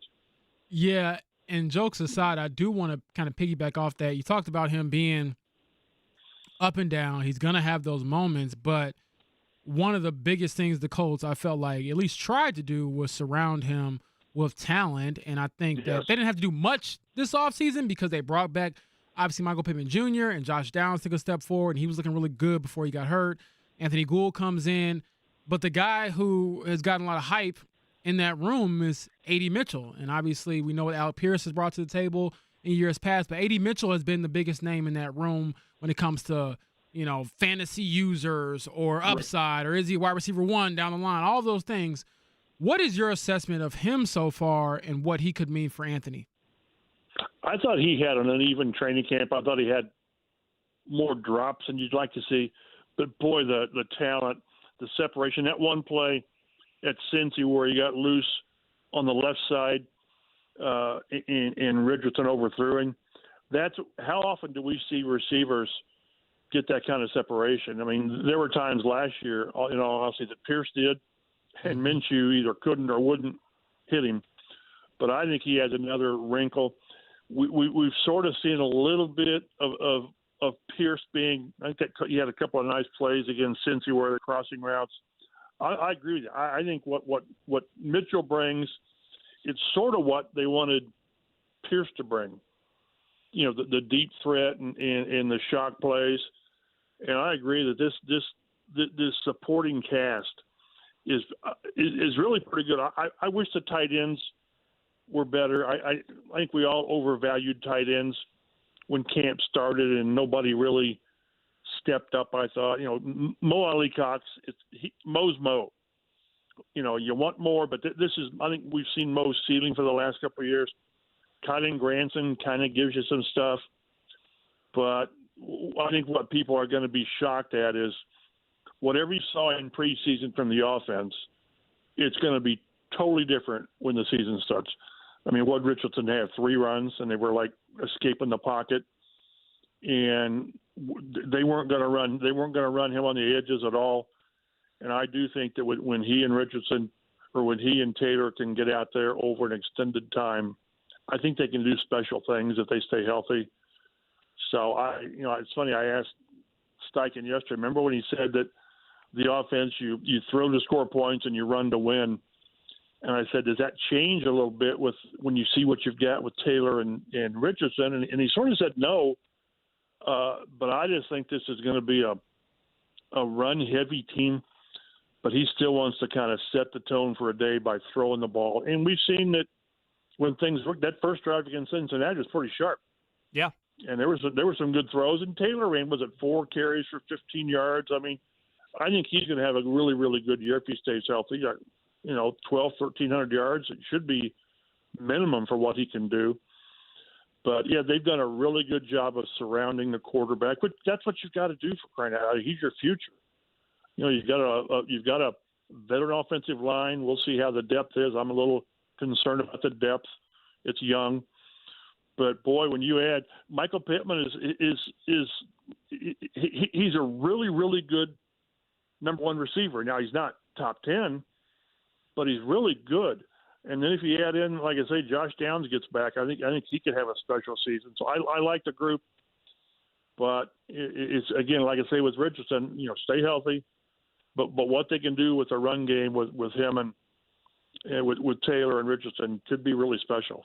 He is the Dean, Mike Chappell of Fox 59 and CBS 4. And as he mentioned earlier, 13 days away from the start of the highly anticipated de facto rookie campaign for Anthony Richardson in year 2 underneath Shane Steichen. Chap, appreciate you making the time for us, and we'll hit you next week. And again, congrats on Beach Grove being back on the On Patrol Live. Whenever Beach Grove is in the news for good things, I'm all for it. If we can stay away from the Walmart stuff we have. So, listen, you guys, good talking to you. James, we'll see you on Wednesday. Yes, sir. That is Mike Chappell. Again, you can find his work on Fox 59 and CBS 4. It was a very exciting, if you were into it, a very exciting week 0 of college football. You saw Florida State have to go through all of the, they forgot about us. We got snubbed out of the college football playoff last year. All that hype, all that money spent by fans to go to Dublin, see their team play, and they lose on a walk-off field goal. College football is so back, baby. But it's not officially back for everybody until this weekend, week 1, and one of the more anticipated starts to an IU football season. The beginning of the Curt Cignetti era is just a few days away. We'll look historically where that anticipation ranks and what to expect this year from one of the best, the Hall of Famer Don Fischer, voice of the Hoosiers, joins us next on The Fan.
This is a big weekend for college football fans. It's a bigger weekend if you're a fan of IU football because all of the hype, all of the praise, all of the confidence, everything gets thrown to the wayside as Kirk Cignetti has made this grand press tour for the better part of the last 5, 6, 7 months, getting squared away for the start of his tenure as the head coach of Indiana football. And as he's mentioned, every stop he's been, he has had success. He has improved. He has been able to build things from the ground up. And it's not something that he shied away from in the way that he has spoken about expectations for IU football and what he wants to achieve there. But the last couple of weeks, and we had him on, Coach Cignetti, a couple weeks ago when Jake was in here on Query and Company, Jimmy Cook, James Boyd, Eddie Garrison behind the ones and twos. But what we had talked about with Coach Cignetti, and at least the outlook for this, the talk was done. For him, talking was done. It was time to go and execute and focus on the actual season itself. And James, I mean, I know that you and I joke all the time about how much we enjoy pettiness every now and again in athletics. And we enjoy people sometimes, because it makes us chuckle, take the low road versus taking the high road. Pettiness, at least, and I do not work with him clearly on a day-to-day basis, but pettiness is not the vibe I get from Kurt Cignetti. I get the vibe as a coach of he's confident, he believes in what he's been able to achieve at every stop, most recently James Madison, and sure, he might pump the chest a little bit initially, but now that the games are here, now that it's on the horizon, the talking is over. Now he's ready to shut out all that noise and begin against FIU this weekend. Yeah, I think with him and most new hires when it comes to college football, college sports, you have to be willing to lean into that stuff a little bit more than maybe you would like to do. Just because for me, I think that a big part of it is you have to sell a product to a fan base. You have to sell people on what you're giving them. Yeah. And you can't always do that by being the hard, rigid, football-only coach. And actually, I dealt with a lot of that when I covered Lovie Smith when I was in college at Illinois. And obviously, Lovie Smith's pedigree was really good. You know, NFL coach, had gone to Super Bowl. But I think what he struggled with was selling the fan base, selling the students, selling the players on a vision. Even if it is a little corny to say a few things. I know he sent a few shots when he took the IU job and things like that. But now I think that tone has kind of changed a bit to where it's more football-based. And I'm excited to see them get out there. I'm looking at the schedule. I did not realize that this game was Saturday at 3:30. So, your boy might be pulling up. We'll see. Wow, we'll you see. might roll into Bloomington. All right. I'm trying to enjoy everything before my actual season starts. Might see a James Boyd perhaps appearance over at Memorial Stadium. For some people, the start of fall is marked by pumpkin spice lattes, or for, getting on a nice, maybe a pair of slippers or bonfires. That's not what it is for me. For me, it is the return of weekly appearances by our next guest. It is the Hall of Famer. It is the legend, the voice of the Hoosiers, Don Fischer, joining us on the Express Pro Tire and Auto guest line. Don, I hope that's not too weird of me to say that, but you are my mark for fall has arrived, even though it's 90-plus degrees and there's a heat dome over the state of Indiana this week. Well, you don't set the bar very high, do you? I'm an easy man to please, Don. That's what we've learned, I guess, there. Thank you, as always, for making the time, and looking forward to having you for both football and basketball season. And as we look towards this campaign for Kurt Cignetti, I know there were moments after the run to a bowl game or two with Tom Allen where there was hype going into a season. But for me, and I don't want to oversell it, so I'll rely on you to keep me centered here, this is the most excited and anticipated I've been for an IU football season in quite some time. We'll shrink it down a bit for context. In terms of first-year head coaches, this is the most hype around the program since when, would you say? Well, certainly since Terry Hepner, I would say. And I am like you. I haven't been this excited about Indiana football in a long, long time, primarily because I have seen I saw 10 of the 13 spring practices. I've seen 8 or 9 of the fall practices thus far.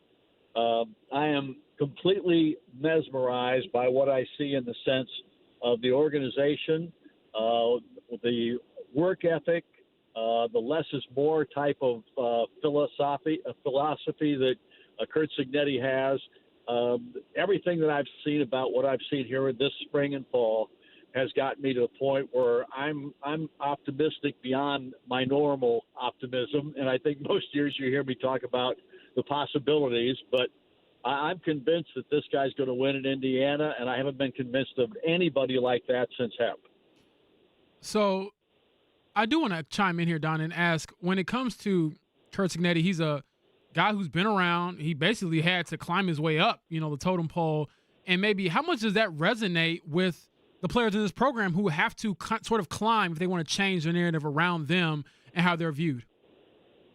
Well, it's interesting that you asked that question in the sense of the players, because I'm not sure players at this point ever think about that so much. I think they know that they've got to get better and they've got to work hard and those kinds of things.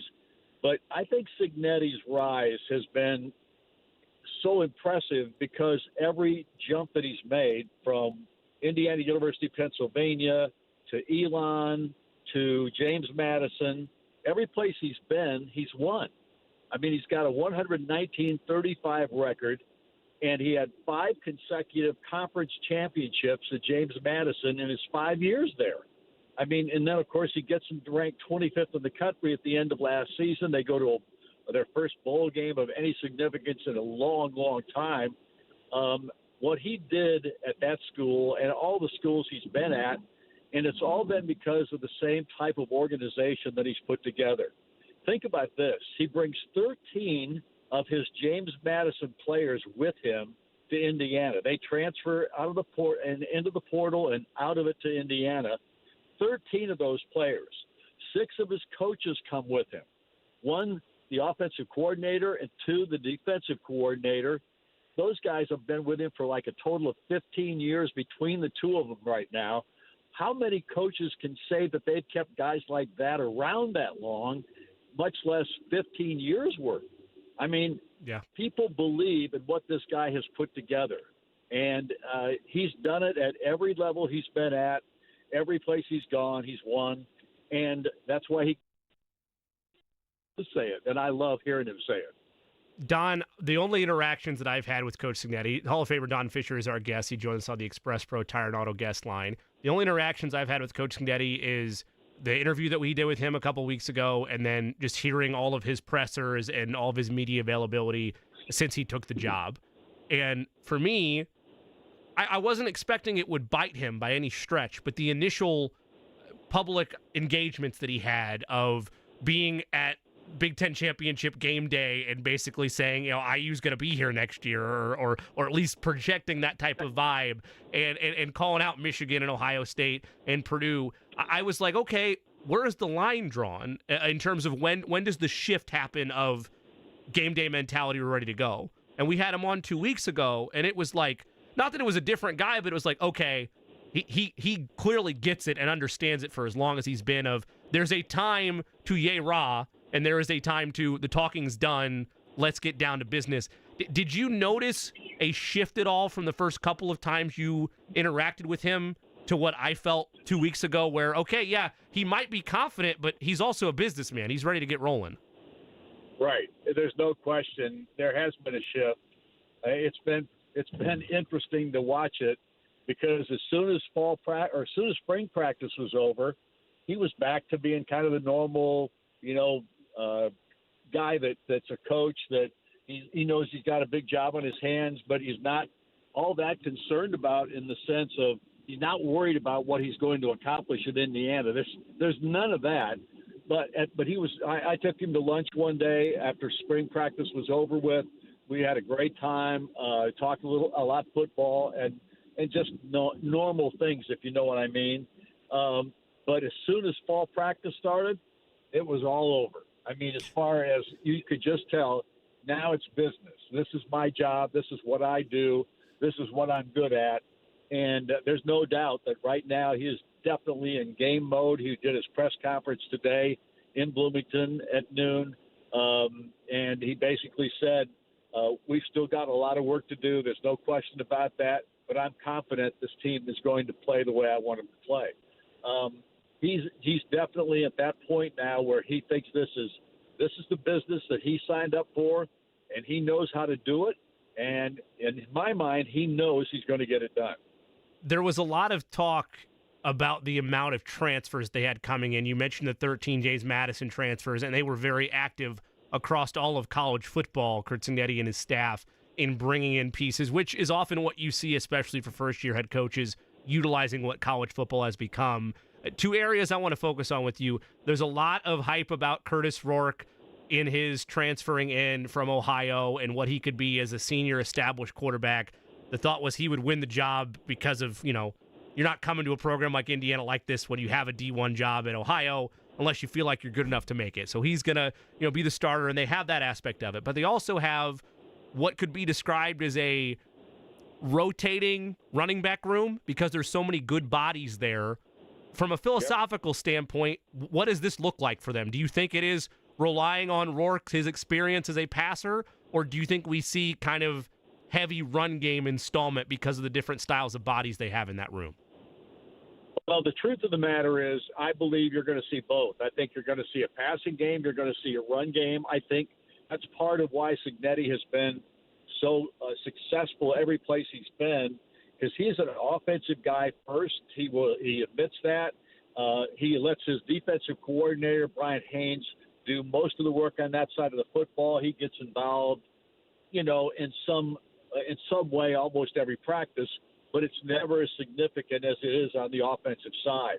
I've watched their offensive practices. I think they're going to be multiple. I think they're going to do a lot of different things. I don't think Curtis Rourke is the running quarterback that you're looking for. If you're looking for a running quarterback, I think he's more of a pocket guy. That doesn't mean that he can't get out and run every now and then, but that's not his mode of operandi. And, of course, the real critical factor with him being named number one and Taven Jackson being named number two is the fact that this guy's been there, done that, got the T-shirt, so to speak, in regard to experience and game management. And that's what he has over Taven right now, because Taven Jackson has looked really good in practice. Buck Sewell and I stood together one time in practice about 2 weeks ago and talked about Taven and how much better he has gotten from a footwork standpoint. He's so much better this year than he was a year ago. He's really worked on getting the football treatment or the foot treatment the way it should be from a quarterback's perspective, and he looks so much different than he did a year ago. The difference right now, however, is decision making, and that's where Curtis Rourke wins the day over Taven right now, because Taven just hasn't got the same experience that this kid has. And Rourke, of course, was 2 years ago, he was the MAC Player of the Year. So this is a guy that's been around the block. He knows what he's doing out there, and that's why he's won the starting quarterback position. So, Don, I do want to pivot a little bit. I'm looking at the schedule, and it still blows my mind. Week 3 at UCLA. This is a conference game. How are you adjusting to this new landscape of quote-unquote Big Ten football when you've been around this sport and obviously this team for so long? Do you have enough miles, Don? That's the real question. Do you have enough travel miles for the California trip? Well, the problem is that we take charters. I don't get any miles, period. I mean, I have no miles for anybody except Southwest, and it's only because I take a trip to see my brother in Salt Lake City every now and then. But, no, it's going to be different. It really is. And I'm not sure all that – I'm not really sure, to be honest with you, how I'm going to feel about it after I take one or two of these trips. But there's going to be no question it's going to be exciting for the first couple of years because – it is new, and you've got 18 teams down in the Big Ten. There are no more divisions anymore in the conference. It's all one conference now, and you got to be one of the top two teams at the end of the season to get in the playoff. So it's going to be so much different than it has been. We'll just have to wait and see how it all plays out. My gut is that this is going to be a good football team. They're going to be a fun team to watch. I hope our fan base understands that they need to learn to be football fans, and I don't mean that negatively, because football fans stick around for the whole game and cheer their butts off for all 60 minutes, and Indiana needs that. They need the fan base to understand what football is all about and to get here, stay here, tailgate all day long, whatever the case may be, and stick around past halftime, which has always been kind of the midway point of every ball game. You start losing your crowd base. So honestly, I think maybe Cignetti can build that into this program, because I think this team's going to be a lot of fun to watch. Look, I can raise my hand as an IU alum, and I can say that, yes, I was that student that fit the caricature that Don just outlined there, where you have a great time in the lead up to the game, and then it's like, oh, it's the third quarter. Let's get to Roy's. Let's head to Nick's. So I'm not going to be a hypocrite here and say, hey, students, stay for the whole game. But you will know that Curt Cignetti has won the day, has won the IU community if what you're hoping happens, Don. Don Fischer is our guest, voice of the Hoosiers on the Express Pro Tire and Auto guest line. Lastly, from a schedule standpoint, I know this has been the talking point all offseason, Don, but when the toughest of the Big Ten, no disrespect to, Maryland or UCLA, but the toughest of the Big Ten on the schedule this year is Michigan in Ohio State. Two daunting tasks in their own right, but when that's all that's facing you, and you combine it with, I agree with you, they're going to be a fun team. I think they're going to be a good team. When you look at the schedule, I don't want to put cart before the horse, but this could be a very good year. It could be. I have put the cart before the horse myself. Okay. I predicted 7 wins this year all for right. the football team. I hope I'm right about that. I think the big caveat here, Jimmy, is, can Indiana stay healthy? Because as you know, and most Indiana fans know, Indiana's never been able to survive really critical key injuries. Yeah. And obviously, I think the offensive line is the biggest suspect area right now. They can't afford to get 2 or 3 of these guys hurt in the offensive line, or you're going to have young guys that haven't played much football in there, which is never a good thing. But I do think that they have enough skill that this team's going to be better in the offensive side of the football than they've been for, the last 3 years now. They have been just a very, not even an average good football program in the sense of what they've been able to do offensively. They've got enough skill if they can keep their quarterbacks healthy, and their receiving core is 8-man deep. I mean, they literally have 8 guys who could be out on the field, any 3 or 4 at the same time, and I don't think you lose much. Omar Cooper has looked tremendous in the spring and the fall. He has looked like the most improved wide receiver that's still around that was in Indiana's roster a year ago. Donovan McCulley, looks like Donovan McCulley. He's a tremendous catch guy, especially in traffic. They've got another one of those, a kid named Sarrett from James Madison. He doesn't drop anything I've seen in practices, and he's 6'2", so he gives you another fairly good-sized receiver. And they got a bunch of scat-back-type receivers out there as well that they brought in, guys that are fast, quick, athletic, can juke you out of your shoes, so to speak.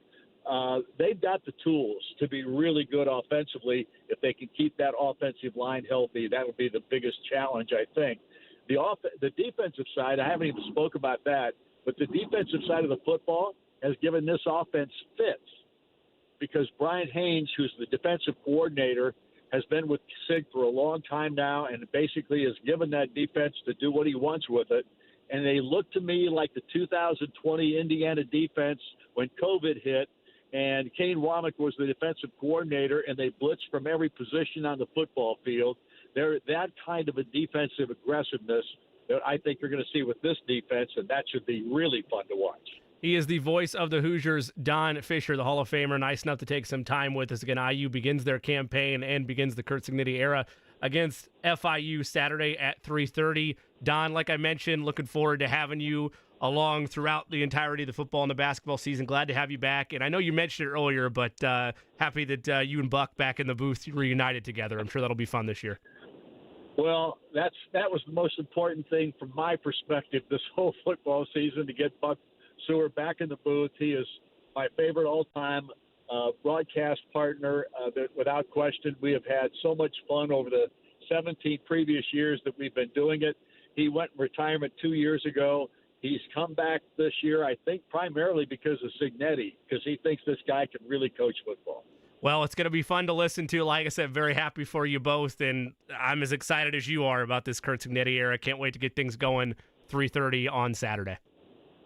I appreciate it. Thanks for having me, guys. Of course, that is the Hall of Famer, the voice of the Hoosiers, Don Fischer, on the Express Pro Tire and Auto guest line. James, I hate to tell you this, but you're we don't really have time to go full banter here, but I just warn you, as the Illinois alum, your days of throwing the jabs might be over. Who knows? Don't want to put the cart before the horse, but they might be over. We'll step aside. We'll get more on Colts Cut Down Day still to come as well. We'll take a deeper dive into college football. Week 1, you're listening to Query & Company on The Fan.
It is Query & Company. Jimmy Cook, James Boyd is in for Jake Query, Eddie Garrison behind the 1s and 2s. Anyway, James, like I was mentioning, we just finished up with the voice of the Hoosiers, the Hall of Famer, Don Fischer. Podcast will be up at the Podcast Center on 1075thefan.com or search Query & Company wherever you get your podcasts. But if Curt Cignetti is able to deliver the goods the way he thinks he is, I don't know if you're going to be able to have the high ground, as you often do, when you're getting into Twitter warfare with the IU fan base as an Illinois alum.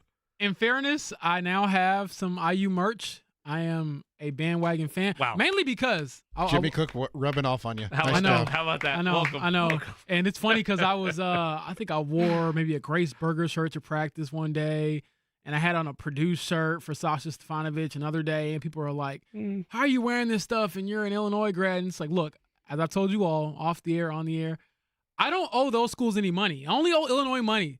So they're like on the least of my list right now. They're at the bottom.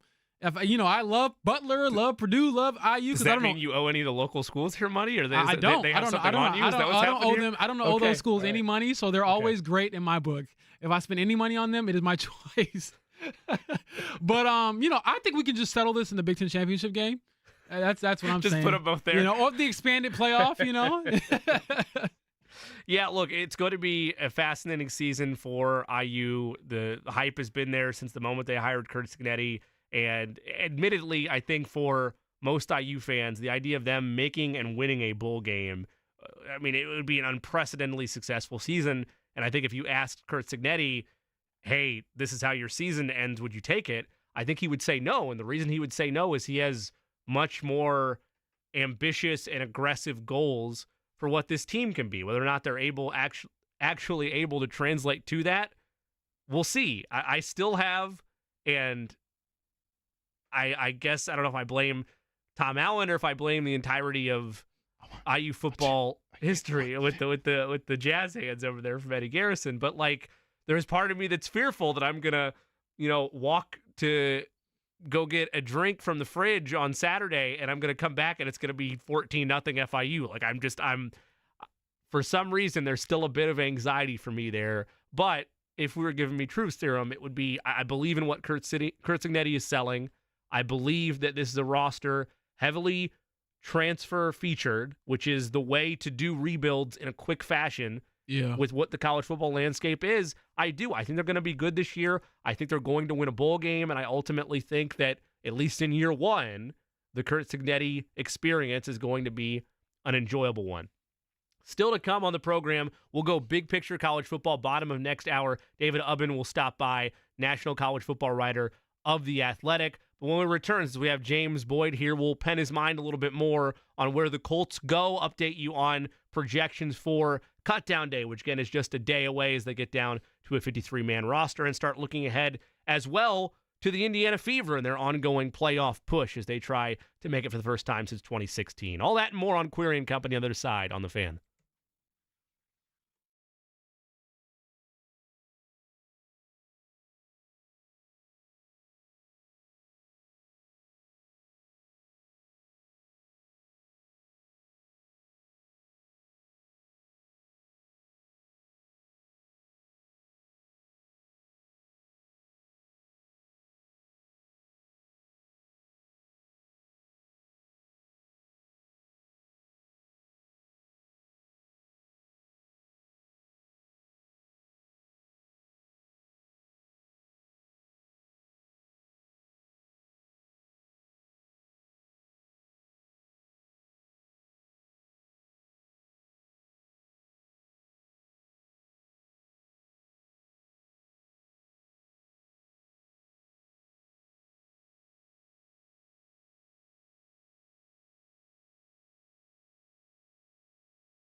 The countdown to Colts 53-man roster cutdowns continue. We'll get into that and more. James Boyd to my right and here for Jake Query. In fact, we are lucky enough to have James both today and tomorrow. Jake will rejoin us Wednesday through the rest of the week. And then, of course, James will be across the board on The Fan as Thursday. Is it Wednesday, Thursday, Friday, or Thursday and Friday? I don't want to mess up the schedule Wednesday, here. Thursday, and Friday, baby. The wake-up call with KB and Andy as Andy takes a little bit of time off. James will slide in there and tag team it with Mark Dykton and Kevin Bowen. So we'll get and utilize you here where we can of the Colts and their decisions they have to make. But first, while we're away, Eddie Garrison, some breaking news in the National Football League. Indeed so, Jay Cook. Wide receiver CeeDee Lamb and the Dallas Cowboys have reached an agreement on a 4-year, $136 million deal. That makes him the second highest paid non-quarterback in NFL history. The deal includes a $38 million signing bonus, the largest ever given to a wide receiver. That is, of course, courtesy of Adam Schefter. Now, if you're wondering who the highest paid quarterback or non-quarterback is in the NFL, it is still Justin Jefferson. And rightfully so. Yeah. But Lord have mercy. If I ever saw some money like that, I don't know if I would even make it to, practice the next day. I'd be celebrating. I'd be doing something. I'd be buying everything I ever wanted in life. Well, he's had plenty of time to do that. I know. He's got $100 million guaranteed, but it's just different. The money's different now. Oh, my goodness. Yeah, I mean, look, it's Monopoly money, right? It's. Oh, yeah, and I would treat it like Monopoly, baby. I would be out there playing and doing whatever I wanted to do. But no, I mean, this had to happen at some point, and I look at it just to kind of bring it back to the local angle.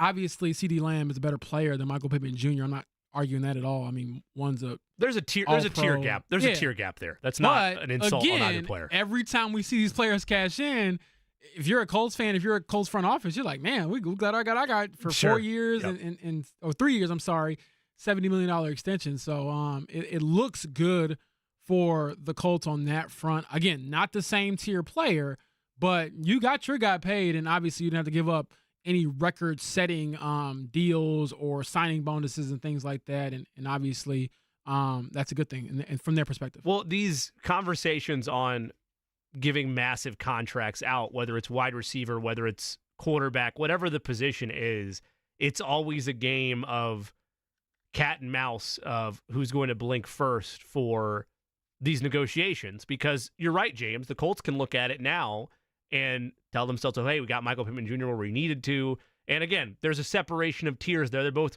wide receiver ones, but there is a different ranking in terms of the production and impact that they one's have on like the field. Top 3 in the league. Correct. And the other one, obviously. And the other is a talented 12-ish. wide receiver, but he's more middle towards the end of that list of high-valued wide receiver ones. The same thing just happened with Miami earlier this offseason with Tua Tagovailoa. The thought was, what do? Do you keep trying to string this along with him and wait until you pay him the big bucks? Or do you worry that another quarterback winds up getting paid, pushes the market even further, and now, as it is, yesterday's price isn't today's price, right? So that whole thing gets back into the conversation of what are you supposed to do as a franchise with the team building aspect of things, and when you dole out those big contracts. For me, it's not, this is an easy decision. You pay CeeDee Lamb.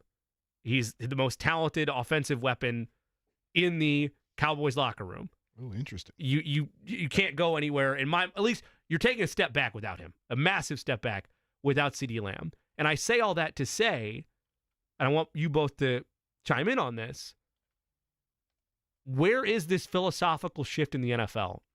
I'm not saying that what Kansas City did becomes the norm, in that you take a quarterback that needs to be paid, you trade him away, and you still have instant success.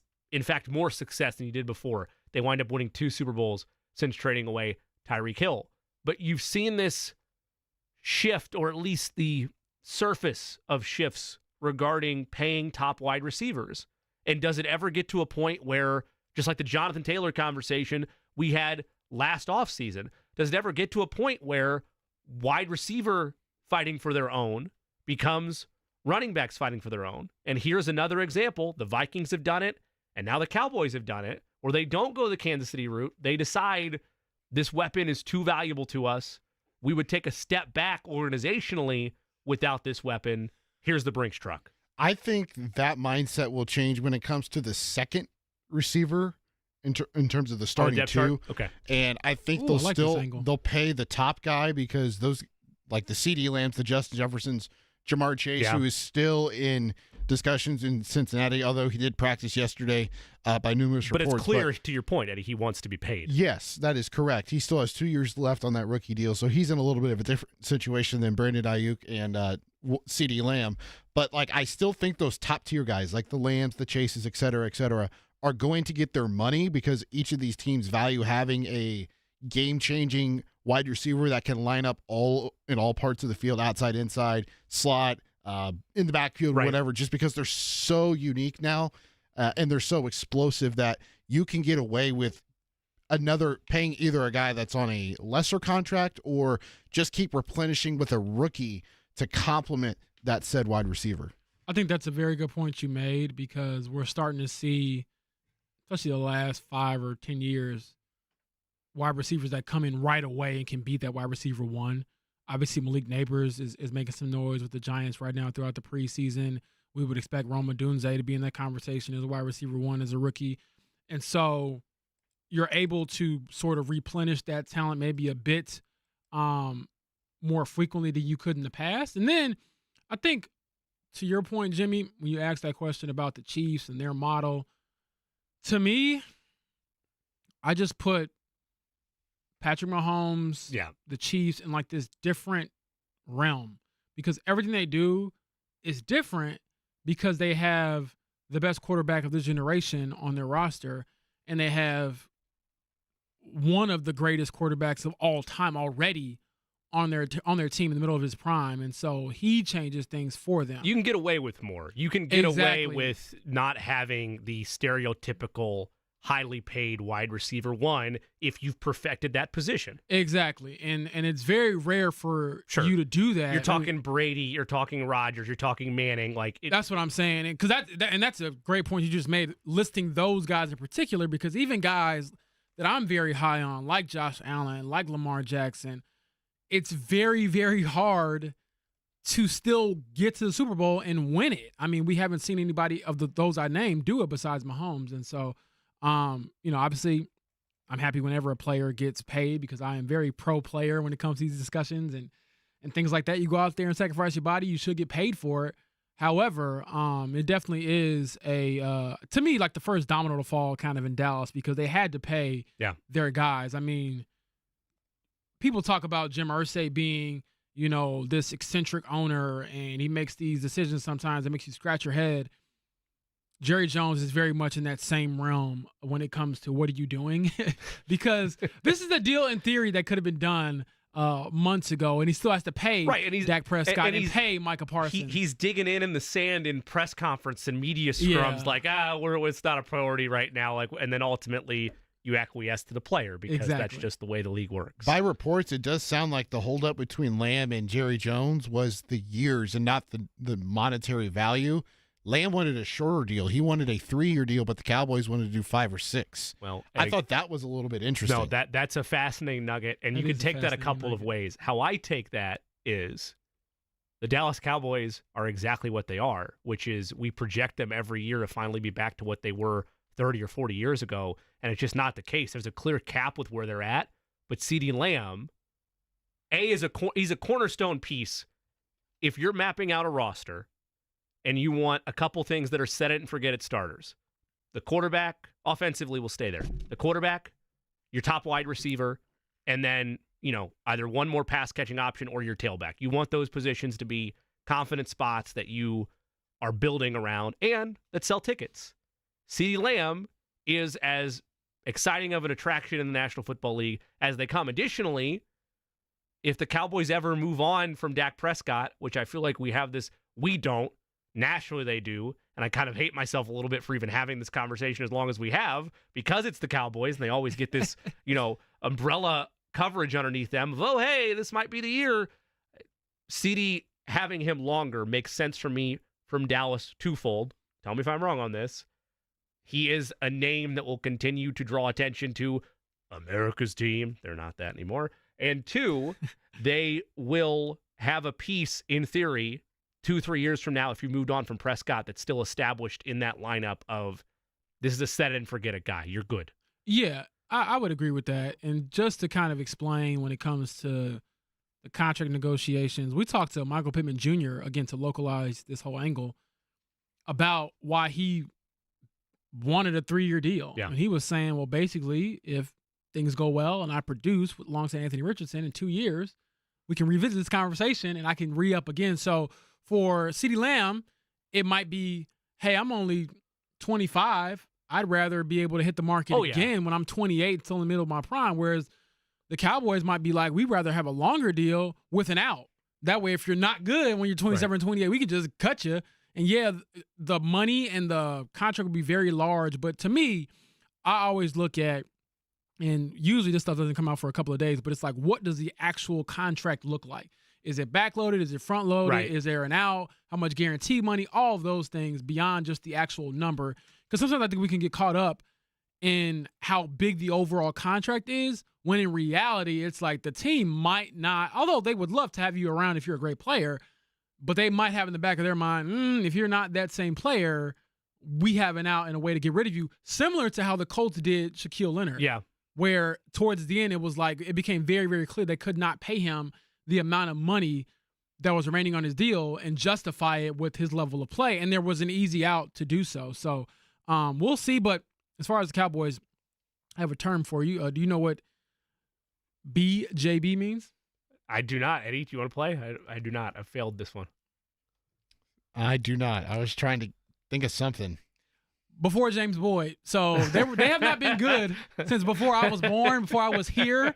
So I don't care about anything that they do. Yeah. And really, that's kind of how I treat a lot of things. It's like, look, I've been living that long, but 28 years is a long time to find some relevance again, and they haven't had much since the 90s. So as far as America's team and things like that, we'll see. But again, I think this also, again, to look at what the Colts are doing and how this could play out for them long term, this is why we have kind of slammed this team for kind of being very conservative this offseason, because it's like, man, if you're going to go after it, why not try to do it now? Because eventually, like, that payday is coming for Anthony Richardson. That payday is coming potentially for Michael Pittman Jr. again, and other players on the team. I'm glad you brought that up. Yeah, and that to me is kind of what is frustrating for some Colts fans, to look at and say our window is right now, and maybe we just burned an offseason or a year by not being aggressive enough to pursue it. It's not to say that you can't win, and that's a great point. We've mentioned it earlier in the offseason, but it's good to revisit it now. It's not to say you can't win once you back up the Brinks truck for a franchise quarterback. You can still do it. It's difficult. It's incredibly challenging because you are suddenly looking at such a high percentage of your cap space allotted to one position. And again, just to reference them, because they've been the standard bearer the last 5 years, the con of the 10-year deal the Chiefs gave Mahomes was get rid of the all-pro wide receiver in Tyreek Hill, because you can't have that much money and still contend tied up to two position pieces. But as you pointed out, James, they're not a fair example for everybody else because Mahomes is in a league of his own. So you look at these other teams that have had to make these decisions. Bengals fans feel the same kind of anxiety because Joe Burrow's payday itself, and now you're going to have to pay Jamar Chase. And where does the flexibility arrive? Where is your real window? The other shoe to drop in this whole conversation, and this is one that I always botch, so Eddie or James, correct me on this. Based on where Anthony Richardson was drafted, they have, in theory, if they were to exercise, unless I'm mixing things up here, they would be able to exercise a fifth-year option, correct? They would, if that's the path they choose to go down. First-round pick. So 3 more years of team control, 25, 26, and then 27 would be if they go down that road. That is to say, they don't pay him between now and then. But the reason this gets frustrating for Colts fans is because, look, I'm not going to pretend being a general manager is an easy thing to do, right? Like but that doesn't. I'm not sitting here then giving a pass for Chris Ballard's record being what it is, of being an under 500 general manager, of them not having won a division title in over 10 years. I'm not giving a pass there. I'm merely stating, I get it. It is a tough business. It is a tough business to survive in and to navigate through.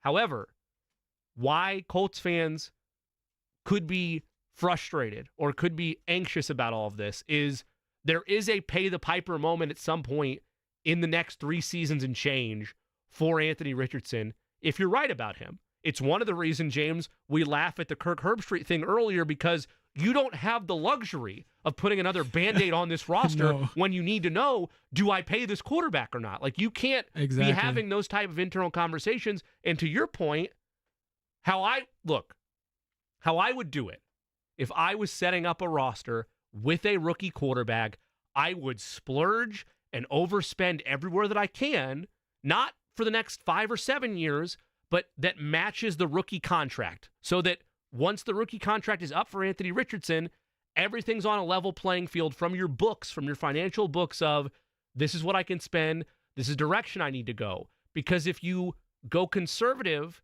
and you wait for year 4 or year 5, all of a sudden there's a head on the back of your head pushing you down into the sand, and oh, what's that? Oh, it's Anthony Richardson's contract that's coming up. So that, to your point, is where the frustration arises, because there's multiple ways to win in the National Football League. The most common way to do it, as has been well documented outside of 2 seasons the last 10 years, 15 years, which is the Manning year in Denver where they won Super Bowl 50. That was not the same Peyton Manning. That was a great defense, and Peyton was solid, but he was clearly, he rolled off into the sunset. Nah, he wasn't the guy that who was not threw, a quarterback-led team. Yeah, he wasn't the guy who led the NFL's best offense and had 50 touchdown passes and went up against that Seattle team. No, correct. Yeah, Nah, sorry. I thought you were going the other way against me. No, you're correct. He was not the same quarterback from that run. He was still good, and their defense was otherworldly. The Ravens with Joe Flacco. Yes, Flacco was impressive in that postseason run, but the large foundation of that team was otherworldly, insane, all-time defense. Every other champion since then, save maybe the Seahawks, who kind of had it both. Wilson was sharp, and the Legion of Doom, like they were incredible, right? The Rams? Legion of Boom. Every other, but again, elite defense. Yeah, they did. It's a very short list. I did skip over the Rams. You're right. Aaron Donald and company. Every other team, though, Tampa Bay. Look at who they played. Even though they had Brady. But look at who they played in that Super Bowl. You mentioned the Rams. Burrow is leading the charge. The primary way to win in the National Football League, it's not easy, but the primary way to do it is with a franchise-altering quarterback at the helm. And so with the rookie contract, James, to that end, you want to maximize how aggressive you are in the rookie window, because it gets so much harder to cover up mistakes once you've paid that quarterback. Oh, absolutely. I mean, Irsay kind of hinted at it when he was asked about it by coach and Colts analyst Rick Venturi, but he's like, hey, are you looking at these contracts for these guys? Because in 2-3 years' time, you got to basically hand over $200 million plus to your quarterback. And if things go how the Colts want them to, and he goes out there and he plays at a high level and he's a Pro Bowl caliber quarterback and possibly an all-pro caliber quarterback, Anthony's going to be the highest paid player in NFL history one day, just because the highest paid is always the next paid. And that's nothing to sneeze at. And then obviously, like you said, when that bill comes, I always joke with my grandma when I take her out to eat, I'm like, you got your running shoes on, because you can't run about that restaurant. You got to sit there and pay that bill. You got to figure out what, how everything else in your household is going to get paid for. Yeah. So obviously we're getting ahead of ourselves a little bit because it is down the line, but it's almost like after kicking the can down the road to eventually get a young quarterback, now you don't want to kick the can on the road again when you have a young quarterback by not trying to maximize this window, because to me, the window is never as big as you think it is. And for that reason, you don't want to look back on the season and say, hey, man, if we would have invested at this position, if we had gone out and got a veteran free safety, if we had gone out and, signed a top cornerback or somebody like that, or a veteran cornerback, if we had gone out there and invested in a different position, would we have won 1 or 2 more games? Would we have won this playoff game? Would we have advanced to the next round? Because this stuff is fleeting, man. I think sometimes, and a perfect example of that is, you can have the guy, in like Josh Allen in Buffalo is a good example, and still kind of run into that wall, even if you feel like you've sort of maximized whatever you could. And now they're trying to like revamp and group and okay, we can't pay this guy, we had to get rid of this guy because of Stephon Diggs. It seems like wherever he goes always has something sort of happen, so it's not all on the Bills in that regard. But all that to say, you have to become more and more and more creative to stay on top in a league that is very unforgiving. It's not the NBA. It is not you just get a couple of guys together and you're basically bound to be in it at the end. Like, I mean, I'm on a tangent, but who's going to say Philly isn't going to be one of the top Eastern Conference teams? They paid their guys. They're going to be there at the end, assuming health is a factor. But in football, no. It is very, very hard to stay good for a long time, and it's even harder after you pay your guys. So we'll see, but I think for week 1 purposes, people are just hoping that Anthony stays healthy. And I actually wrote that in my story after the Cincinnati preseason finale. I was like, you know what? We have harped on every throw this guy has made, but he scrambled. I don't know if you all remember it. He scrambled and got hit for like a 3-yard gain and got up. And I was like, that is the most important play from today.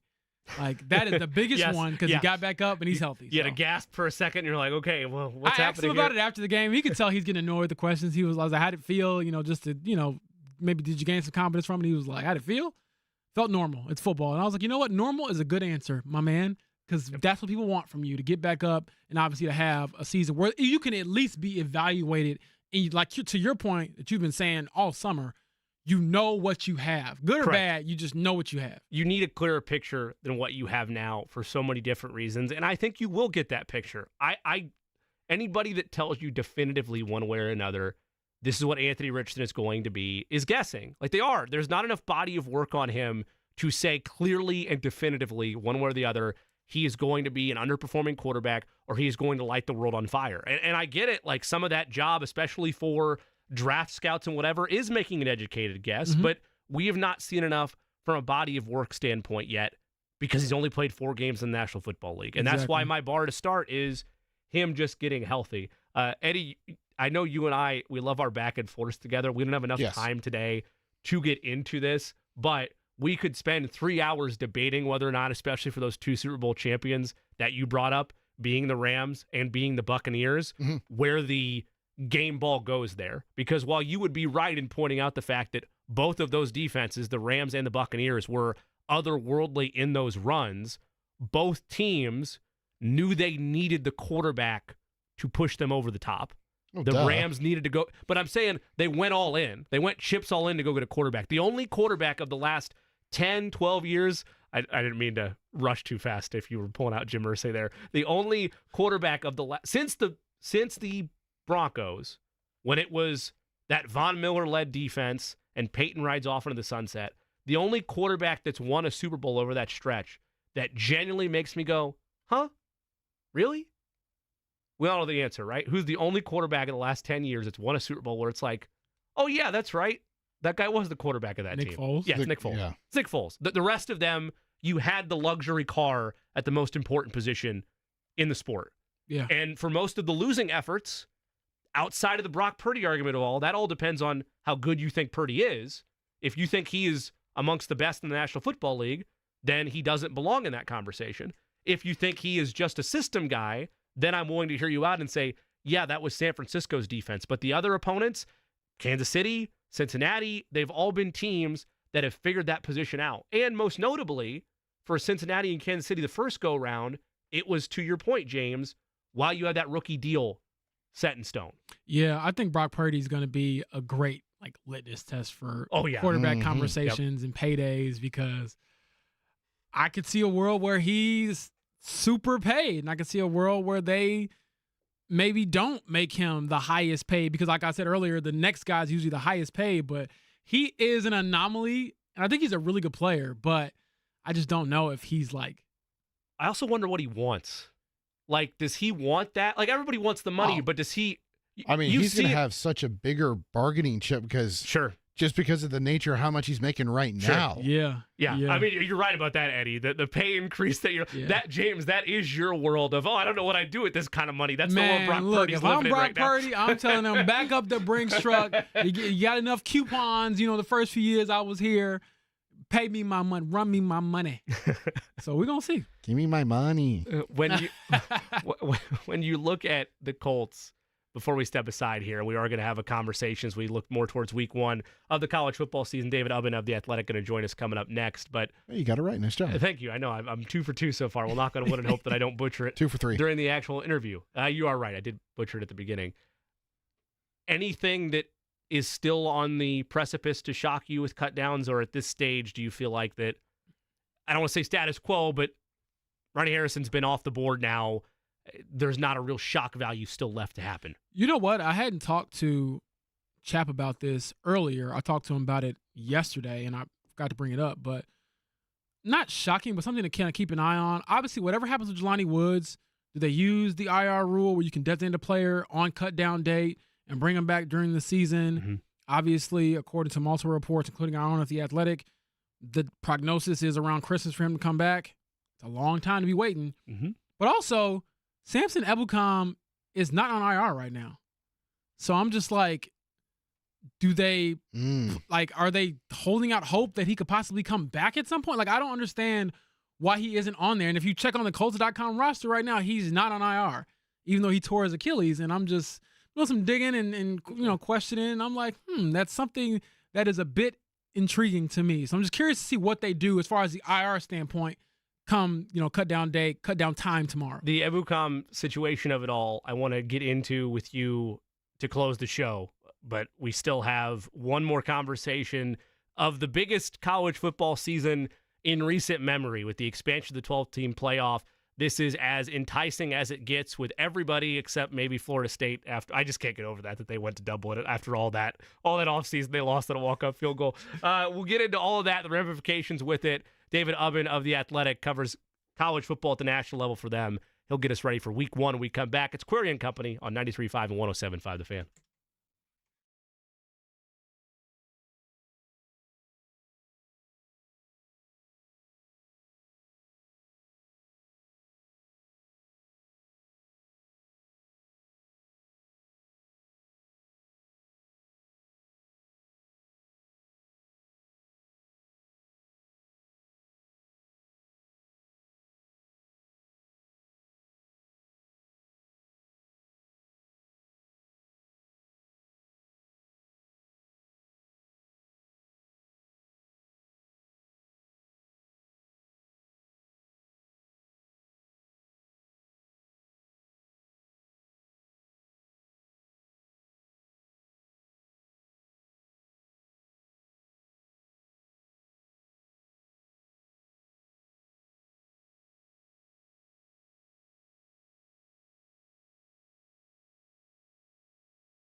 All right, still here, vibing out in the DriveHuler.com studio. I'm James Board alongside Eddie Garrison on the ones and twos, and the other James, Jimmy Cook.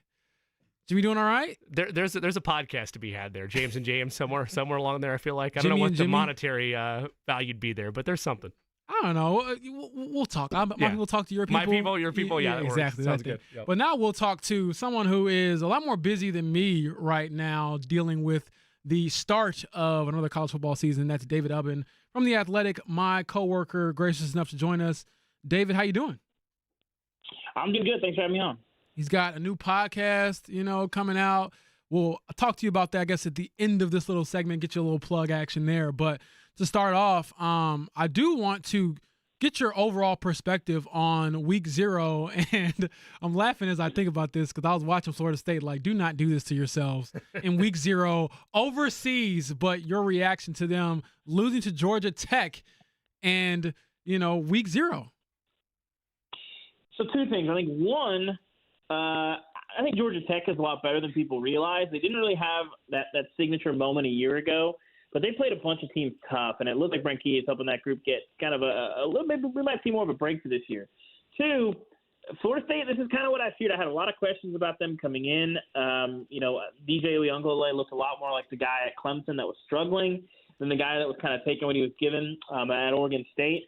But I think, a lot of the talk about that is, mathematically and in the 12-team playoff world, there's still a lot on the table for Florida State. But that did not look like a team that was elite at much of anything to me. So, I think there's going to play better opponents than Georgia Tech. And, even though one loss doesn't ruin a season like it did before, it can tell you a lot about a team. And Florida State has given me no choice but to believe them when they're showing me who they are. And who they are is a team that is still figuring out a lot, losing as many guys to the NFL as they did a year ago. David Ubben is our guest. He joins us on the Express Pro Tire and Auto guest line, national college football writer for The Athletic. David, the 12-team playoff expansion is in theory supposed to give new life to teams if they stumble and fall backwards. I didn't expect us to have this theory put to the test right out of the gate, but for Florida State, was that a death knell, losing on a walk-off field goal, or is this going to be a proven case of they're going to have opportunities, albeit with a tough schedule, to bounce back and their playoff hopes are still alive? Well, in week 1, you're not usually playing a conference game. And, at-large bid aside, the 4 major conference champions are all getting in there, and they've already got a loss. They're already sitting down there at the bottom of the ACC standings. You got to scroll way down there now to get to them with as big as these conferences are. But I think for me, the biggest thing is not so much, teams like Florida State, or Georgia or Alabama, if they take a loss, what does that mean for them? But for me, I think there's a lot of teams in the country that have won a lot, and it just seems like we would probably almost never see them make a 4-team playoff. And I'm glad we're going to get to see them in that mix. So I think for Florida State, yeah, mathematically they can still do it. I don't know that we're going to see that on the field. But you look at teams, like a lot of the Big 12, Kansas State, Oklahoma State, Iowa State, some of these new teams from the Big 12 or in the SEC, Missouri stands out to me, Ole Miss. These are teams that have never made the playoffs and never really got close to it and now have a pretty legitimate shot to make the field and don't need to be Supermen to do it, to say nothing of the Group of 5 access, which I'm glad we also get. So I like this whole team playoff mostly because I think it adds a lot of relevance to a lot of games later in the season and gives us some new blood in the college football postseason. So do you give any airtime to the inevitable 13th team that gets left out, or do you just ignore them? No, I'm okay. There were some years when you got to the end of the 4-team playoff and the 5th team, you're kind of like, well, I just don't think they're that good. I mean, I think it's a lot like, not as dramatic as the NCAA tournament where, you got all these teams with all these cases where, people care for like 30 minutes. It might be a little bit longer, but at the end of the day, we're deciding a national champion. And I just don't buy the argument that there's going to be a team that, is sitting there at the 13th team sitting on their way, waiting for their name to be called, that I think we can take seriously as a national championship contender. If you can't make the field, I just don't buy you as a serious national title contender. There's going to be plenty of teams that make the field that nobody's going to take seriously as a title contender in a lot of years. So number 13, sorry, but not sorry, guys. David, from a local angle, the best representation of title contender in the state, as is, tradition year-round here, is Notre Dame football. Year 3 for Marcus Freeman at the helm. I guess you could say year 4 since he did coach that Fiesta Bowl game. But for them, what's the pressure level on his job, A? And B, going with the Florida State question of having lost to Georgia Tech with the caveat that one was a conference game, a loss to Texas A&M to open the season for Notre Dame in a tough environment in College Station is what to their playoff chances? Well, it doesn't help, and I think you look at Notre Dame. I mean, this is not the toughest schedule that they've ever played. I think, I would say 90 to 95% of the seasons that are going to be played in theory, if Notre Dame can go 10-2, they're probably getting in. But as the committee has shown us over and over and over again for the last 10 years, they don't care as much about who you lose to. They care about who you win. There's no such thing as a quality loss. If you go to a number 2 team and lose, they don't really care. If you lose to a 6-6 team, they don't really care. Who have you beaten, and what do your wins say about you? They examine your teams at their best. And if you look at they only have 3 games against teams in the preseason top 25, and this is going to be one of them on the road against an A&M team that, doesn't have a ton of expectations, but I think it's a little bit better than people think, and that's a quality win, and probably one that's going to look really good at the end of the year. We'll see kind of what USC is by year's end. Maybe Louisville can climb up there. Maybe Georgia Tech is a lot better than people think. But you got to win the games that can really make an impact on the committee. And, I think still 10-2 is going to get them in. But getting to 10-2 if you lose to Texas A&M, and getting to 10-2 or 9-3 with quality wins is going to be an uphill battle with a schedule that, if you're ranking the last 25 years of Notre Dame's schedule, is probably on the lower end. So, David, I do want to take a grander look at it when it comes to obviously big-time programs, big-time teams. Got Michigan, got Alabama. Who do you think is under more pressure to perform? Coach Moore in Michigan, obviously being the successor to Jim Harbaugh coming off a national championship, or is it Kellen DeBoer down there in Alabama replacing arguably the GOAT when it comes to Nick Saban? I think it's definitely Kalen DeBoer. For one, he's an outsider, and you're going up against impossible expectations. Sharon Moore, I think Michigan fans don't want to go down to 7-5, but they're not going to be that angry coming off the national title. And he was a huge part of that, and he has some capital built up there, helping guide them through a really tough part of their schedule when they didn't have Jim Harbaugh. Obviously, that Penn State game, that's probably the game that earned him this job, and so he's got this opportunity. So there's going to be some pressure there. But he'll have a year or two, as long as you're winning at least 7-8 games where people aren't ready to run you out of town. Kalen DeBoer, if he goes 10-2 in the next 3 years, that's probably not going to be enough at A&M, and that is a wild thing to recognize. But that's the price of being the guy that follows the guy. And coaches in the sport have been talking about this for a long time, that it's probably the most unenviable spot in the sport, and this is what Kalen DeBoer took. And what comes with that is expectations.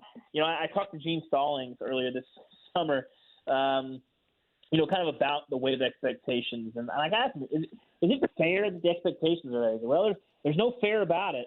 The expectations are what the expectations are, and it's better than going somewhere where they don't care what you're doing. So there's something to be said for that too. But it's going to be tough, and he's got a really tough job. I think definitely a lot more at stake for Kalen DeBoer. David Oven is our guest, covers college football nationally for The Athletic. He joins us on the Express Pro Tire and Auto guest line. David, I want to look at the Big Ten for a second. I know James brings up Michigan, and we know what Ohio State is and where expectations continue to be for Ryan Day. But a buddy of mine, and we'll walk into the gambling waters carefully here for just a second, but he said, hey, I got a futures bet that I'm placing. I was like, okay, lay it on me. He goes, I think Iowa's going to make the college football playoff. And I told him, what? This team that we're joking about rock the unders every week, and it's a place where offensive dreams go to die. And he's like, no, seriously, take a look at their schedule. And I took a look at their schedule, and then I start seeing all this odds about all the monies coming in on Iowa as a potential team to make the college football playoff. I know there would be a team that's likely not making noise if they were to get there, but how implausible or how plausible is it for the Iowa Hawkeyes in 2024, year of our Lord, to be a college football playoff team? Well, the schedule has always been nice for them because they've been sitting in the Big Ten West for so long, and they still got a nice break despite the fact that the divisions are gone. But I think it's up to Tim Lester. You know, Brian Ferentz for a long time was the favorite dartboard of a lot of Iowa fans and certainly people who, couldn't look away from the car crash of the last few years when the offense kind of cratered after being okay for a while under him. Tim Lester's a guy that has some head coaching experience. He's had some good offenses at Western Michigan. If they can improve, I mean, there's some pieces there, kind of. They're not going to be the most explosive team in the country, but they can be better, and the defense still should be really, really good under Phil Parker. So, I mean, I guess it depends on what odds they got on Iowa getting to the playoffs. It's not the craziest thing I've heard, but the problem is you're going to have to fight through a bunch of really good teams in the Big Ten to get there. You know, Oregon and Ohio State are pretty safely going to be in there. Being better than Michigan, it's going to be tough this year, even with all of that they're replacing. So, if the defense can be what it was a year ago and the offense can be top 60, it's plausible. But, those are some pretty big ifs that we've been asking about Iowa for a long time, and I've never really seen a lot of progress there. The other local tie-in, at least from a prestigious conference in the Big Ten that we've been monitoring all offseason, is another year underneath Ryan Walters for Purdue, and then Curt Cignetti taking the country by storm with Indiana and now locked in against FIU this weekend. Your perception nationally of both Purdue and Indiana, especially on the Hoosiers side of things, a very important year for them. Yeah, I'm not so sure what to make of Purdue just yet. I was a little bit underwhelmed by kind of what they did in year one. I kind of had higher expectations, and I really like what Graham Harrell can do there as well as OC. But with Indiana, I got to tell you, these guys that come up and move up a level that just win everywhere and then take a new job. I mean, Chris Klieman, I think, jumps out to me as the most obvious comparison to Curt Cignetti. I'm kind of feeling it. I kind of see it. I don't know what that looks like. Am I influenced slightly by the fact that Curtis Rourke won the Heisman in my college football 25 dynasty in year one? Oh, here we go. Perhaps. I did a double take at that, but hey, maybe the artificial intelligence knows. But I think I'm pretty in on Indiana this year, at least getting to a bowl and being a team that, at the very least, it's very annoying for Big Ten teams to play, which Iowa has been able to say in spurts in recent years, but not for a little bit. I don't know how you got on this Homer-ish take, and I'm joking. I mean, I'm so proud that I didn't have to be the one to get a college football 25 reference in today. I'm very happy about that. You can see something for Indiana. I'm like, you can't see that good from where you sitting there right now. I'm joking. I do think that they could be on the rise this season.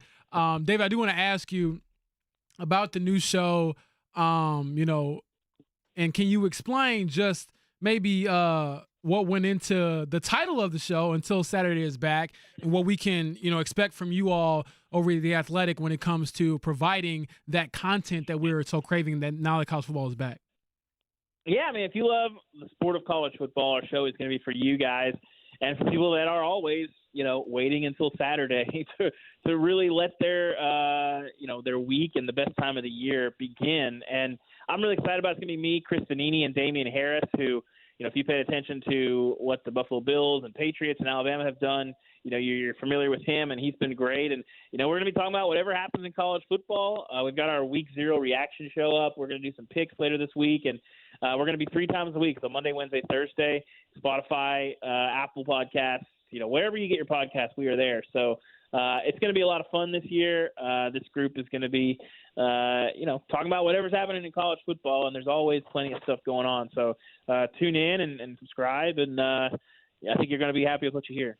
So one of the things I do know that you're going to be all over, because I'm looking at your bylines recently for The Athletic, is Deion Sanders and the Colorado Buffaloes. And how do you kind of look at what's going on there? I know he's got, one columnist for Denver Post who can't ask any questions, even though he didn't violate any rules. But then on the other hand, he's opened savings accounts for, the Colorado players who have children. So how do you kind of see the uniqueness of what is Deion Sanders in college football? Well, I'm getting on a plane in the morning, actually, to go to Boulder for their opener. So I'll be doing plenty of Deion this year. I'll be at Nebraska week 2. I think they're a team that has a chance to get to a bowl game this year. But when you have a program that's run the way that theirs is and a roster that's put together like very few are, there's always the potential for things to get a little sideways. And their schedule, they've got a losable game in North Dakota State. They go to Nebraska week 2. They got a rivalry game week 3. If they're 3-0, I think you might see some similar height that what happened to them a year ago. The schedule's a little bit easier this year overall, but if you lose some games early, you've got guys on the roster that you're counting on in key positions who have been there less than a year, and holding those guys and keeping them invested and making sure that when you're talking, they're listening and that your words have impact, that's hard to do. When things don't go well. They don't have 3-4 years investment like a lot of these guys do, even in the transfer portal era. So Colorado's going to be interesting. They're probably the most polarizing team for a lot of people. Deion can do no wrong. For a lot of people, whatever Deion does, it's the worst. And people pay attention. And I think they're going to be one of the highest rated teams. I don't know how we would rank the most watched teams from a year ago. The numbers get a little bit wonky, but certainly they were on the short list of when they were on TV, people were watching in insane numbers. And I don't think that's going to be changing at all this year. David, as we let you go, people, I guess, realize that you can't be invited to weddings throughout the fall, right? Like, are you in that camp of, hey, you just got to buy the gift and I'm sorry, but the job is there for me. I gotta go work. I'm too old now. All my friends are married. We're getting gray hairs now. I haven't really had to really cross that bridge. I've never really thought much about it. I did get married in the spring. I had both of our kids well into the off season, so we had plenty of time to adjust. We just had our second baby in April. Congratulations. But my brother thank you. My brother did get married in December in 2014, the day that TCU and Baylor both played on the same day. Oh. And both were competing for a spot in the college football playoff. Eventually got squeezed out. A lot of people went to both games. I was living in Dallas at the time. I was planning on going to both games, but my brother had his wedding on that day. I was doing TV for Fox, and I had to tell our producers, hey, it's a big week, but I am not going to be there. And, they weren't pleased, but we got to go to the wedding, and, you live, you learn, you move on, and, I suppose on some level it depends on how close you are to whoever is getting married. I mean, if it's somebody I haven't talked to in a year and a half, that might be one thing. But I was going to go to my brother's wedding. So. Yeah, no, I totally understand that. I'm glad you don't have to worry about that aspect of it anymore. Enjoy the college football season as a whole. Would love to have you back on if your schedule and our schedules are allowed. But always enjoy catching up, and thanks again for making the time. Thank you, guys. Appreciate it. That is David Ubben again. All things college football nationally on The Athletic. October 12th is the big day that everybody's worried about. That slate: Ohio State, Oregon, Texas, Oklahoma, Ole Miss, LSU, Penn State, USC. Eddie, do you have a date? Do you have a wedding that weekend? I do. Oh, that day. It's tough. Yeah. That's where wedding culture meets college football culture. Well, that's where I just become a bad person and don't show up for that wedding. It is what it is. Here's the problem, James. I'm not married yet. I need more people at my wedding. So if I get invited to a wedding, we're going to the wedding. Well played. Well played. We get to do this a whole other day tomorrow. We still got one segment left as well. That'll include plays of the day, brought to you by Greenfield Signs, and we'll take one final look before we get out of here and toss the baton to the ride with JMV. Again, plays of the day and some final Colts thoughts. Cut down day approaching next.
Today's plays of the day brought to you by the fine folks at Greenfield Signs and Lighting. Greenfield Signs is a professional, comprehensive sign company with 2 locations in central Indiana. They'll take your signage ideas, take hold of the project from design all the way to delivery. Family-owned and managed business for more than 4 generations. You don't often get a second chance to make a first impression. Make the most out of your first impression with Greenfield Signs and Lighting. For more information, go to greenfieldsigns.com. Today's plays of the day, all focused in Major League Baseball. We'll take the Boston Red Sox to win outright as they begin a set at Fenway Park with the Toronto Blue Jays. We'll also take the Cleveland Guardians to win outright over the Kansas City Royals. Last one for you, plus 110 on the money line here. We'll take the Atlanta Braves, their road dogs, going up against the Minnesota Twins. Eddie, any MLB selections for you? Nope. I'm proud of you, though.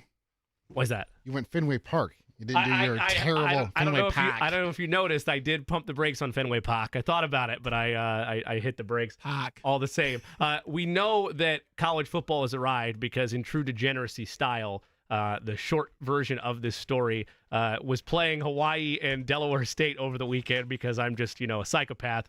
Needed over 13.5 points, James, 29 seconds left in that first quarter. Punt return for a touchdown by the Rainbow Warriors, baby. Let's roll. So week 0 was full of it. Now the countdown to week 1 arrives as JMV has arrived in studio. What kind of nerdery I walk in here on? What are we talking about I don't know about nerdery as much as degeneracy and shamefulness here from your coworker. James, do you bet like Fred Flintstone does I over do here? not bet. I don't bet at all, actually. I think I just stay away from it, and I made a good choice hearing how he is you did. You made a great choice. operating. Let me tell you something. Losing sucks, and there's so much losing in that. Yeah. There's no way that's fun. 0. Unless you get a punt return for a touchdown. I with was 29 gonna seconds left in the first quarter. You'll do that, but then you'll have to eat a big turd burger, 95% of the time. We half joke You about live it. for the highs. But we do live for the highs, but we half joke about it. 1-809 with it. Gamble responsibly. It can lead down a dangerous path for sure. All right, what do we talk about? What am I playing off of? Did you guys give me a good lead here today? We had reaction still with the one surprise from cutdown day to this point, or lead up to cutdown day. Ronnie Harrison. Were you taken aback by that like we were? I don't know how major it is, but I think it's just another example of how Chris sees things much differently than James, somebody like you that goes out there every day. Sure. Yeah, I mean, he I'm sees a lot surprised. of things, and it hasn't really worked what he's seen yet. We're still waiting on the results of what he sees compared to us. Because I bring this up all the time. I think it's kind of funny. Sometimes we're right. Sometimes you guys are right. Sometimes we're right, and he's not. So it is a big year for real. But if that's going to be a major surprise, then I think everything will be okay. I'm on Woods' watch. What happens with Jelani Woods? Yeah. Do they put him on IR? Do they just cut him outright? Well, and James, you also brought up We'll see. point, and John, I'm sure you'd find this interesting about what they do with Samson Ebukam because, as you mentioned, he's not on IR yet. I was like, why isn't he on IR? Like, is there some miracle comeback drug for Achilles? Is he going to pull an Aaron Rodgers and tell us he's going to play at some point this season and not? Like, I just don't understand You that whole can't thing. keep Sam now as that emergency third, right? So Right. that's so true. you would have to also – I mean, in theory, you could not keep him. Go the traditional route and keep him as a third-string quarterback or put him on the practice squad. Put him on the practice squad, and then if things get dicey, you just sign him to the active roster and cut somebody else. It's you can do it at a later date, practice but- squad city, don't you think? Yeah, I would. I mean, I've gone back and forth on it, but again, if that decides your season has probably been lost. Who knows, man? Maybe Kirk Herbstreit's right. I'm trying to be nice. Why would you do that? I'm trying to be nice. Why would Because you you say that? half-assed your attempt to do that. That's all that it is. We've all been down that path before. He was coming up with something to talk about in a game they didn't give one big fat crap about. Listen, I love Al Michaels, but Al Michaels would have rather have been anywhere else than Thursday night in Cincinnati. and they didn't care. You hear that I from don't Al blame him because it was sometimes. boring as hell. They Week were right. 6, but they had no business being out there. I mean, in the preseason. and that's I get where Herbstreit's coming from because I've done crap like that before too. Sure. We do that all the time doing this show and shows just like it. But it was really stupid, and it kind of sounded. And these guys are supposed to be above, my dumb ass right here, for example, and it wasn't. It was kind of right there on Thursday, which was pretty funny. Speaking of, what do you got on the big show today? We got Donald Thomas. Speaking of injuries, Donald Thomas, the former Colts offensive lineman, does Believe podcasting. I think he's going to join us. Okay. Kravitz is going with me tonight to Pearl Jam. Nice. So we're going to get him while he's still able to talk. And then And then we'll get Stephen Holder in here after 5, boys. Hey, Well, Danny O'Neal tomorrow, the former Cathedral San Diego quarterback State, at San Diego State, who's the starter as a true freshman. So very excited for him. Yep. Enjoy Pearl Jam. Have a great show, John. All right, buddy. Ride with JMV is next. Remember, Jake's out again tomorrow, but James will be back in studio with us as we monitor towards cut down day, 53-man roster deadline tomorrow. Keep it right here on the Fan. Ride with JMV is next.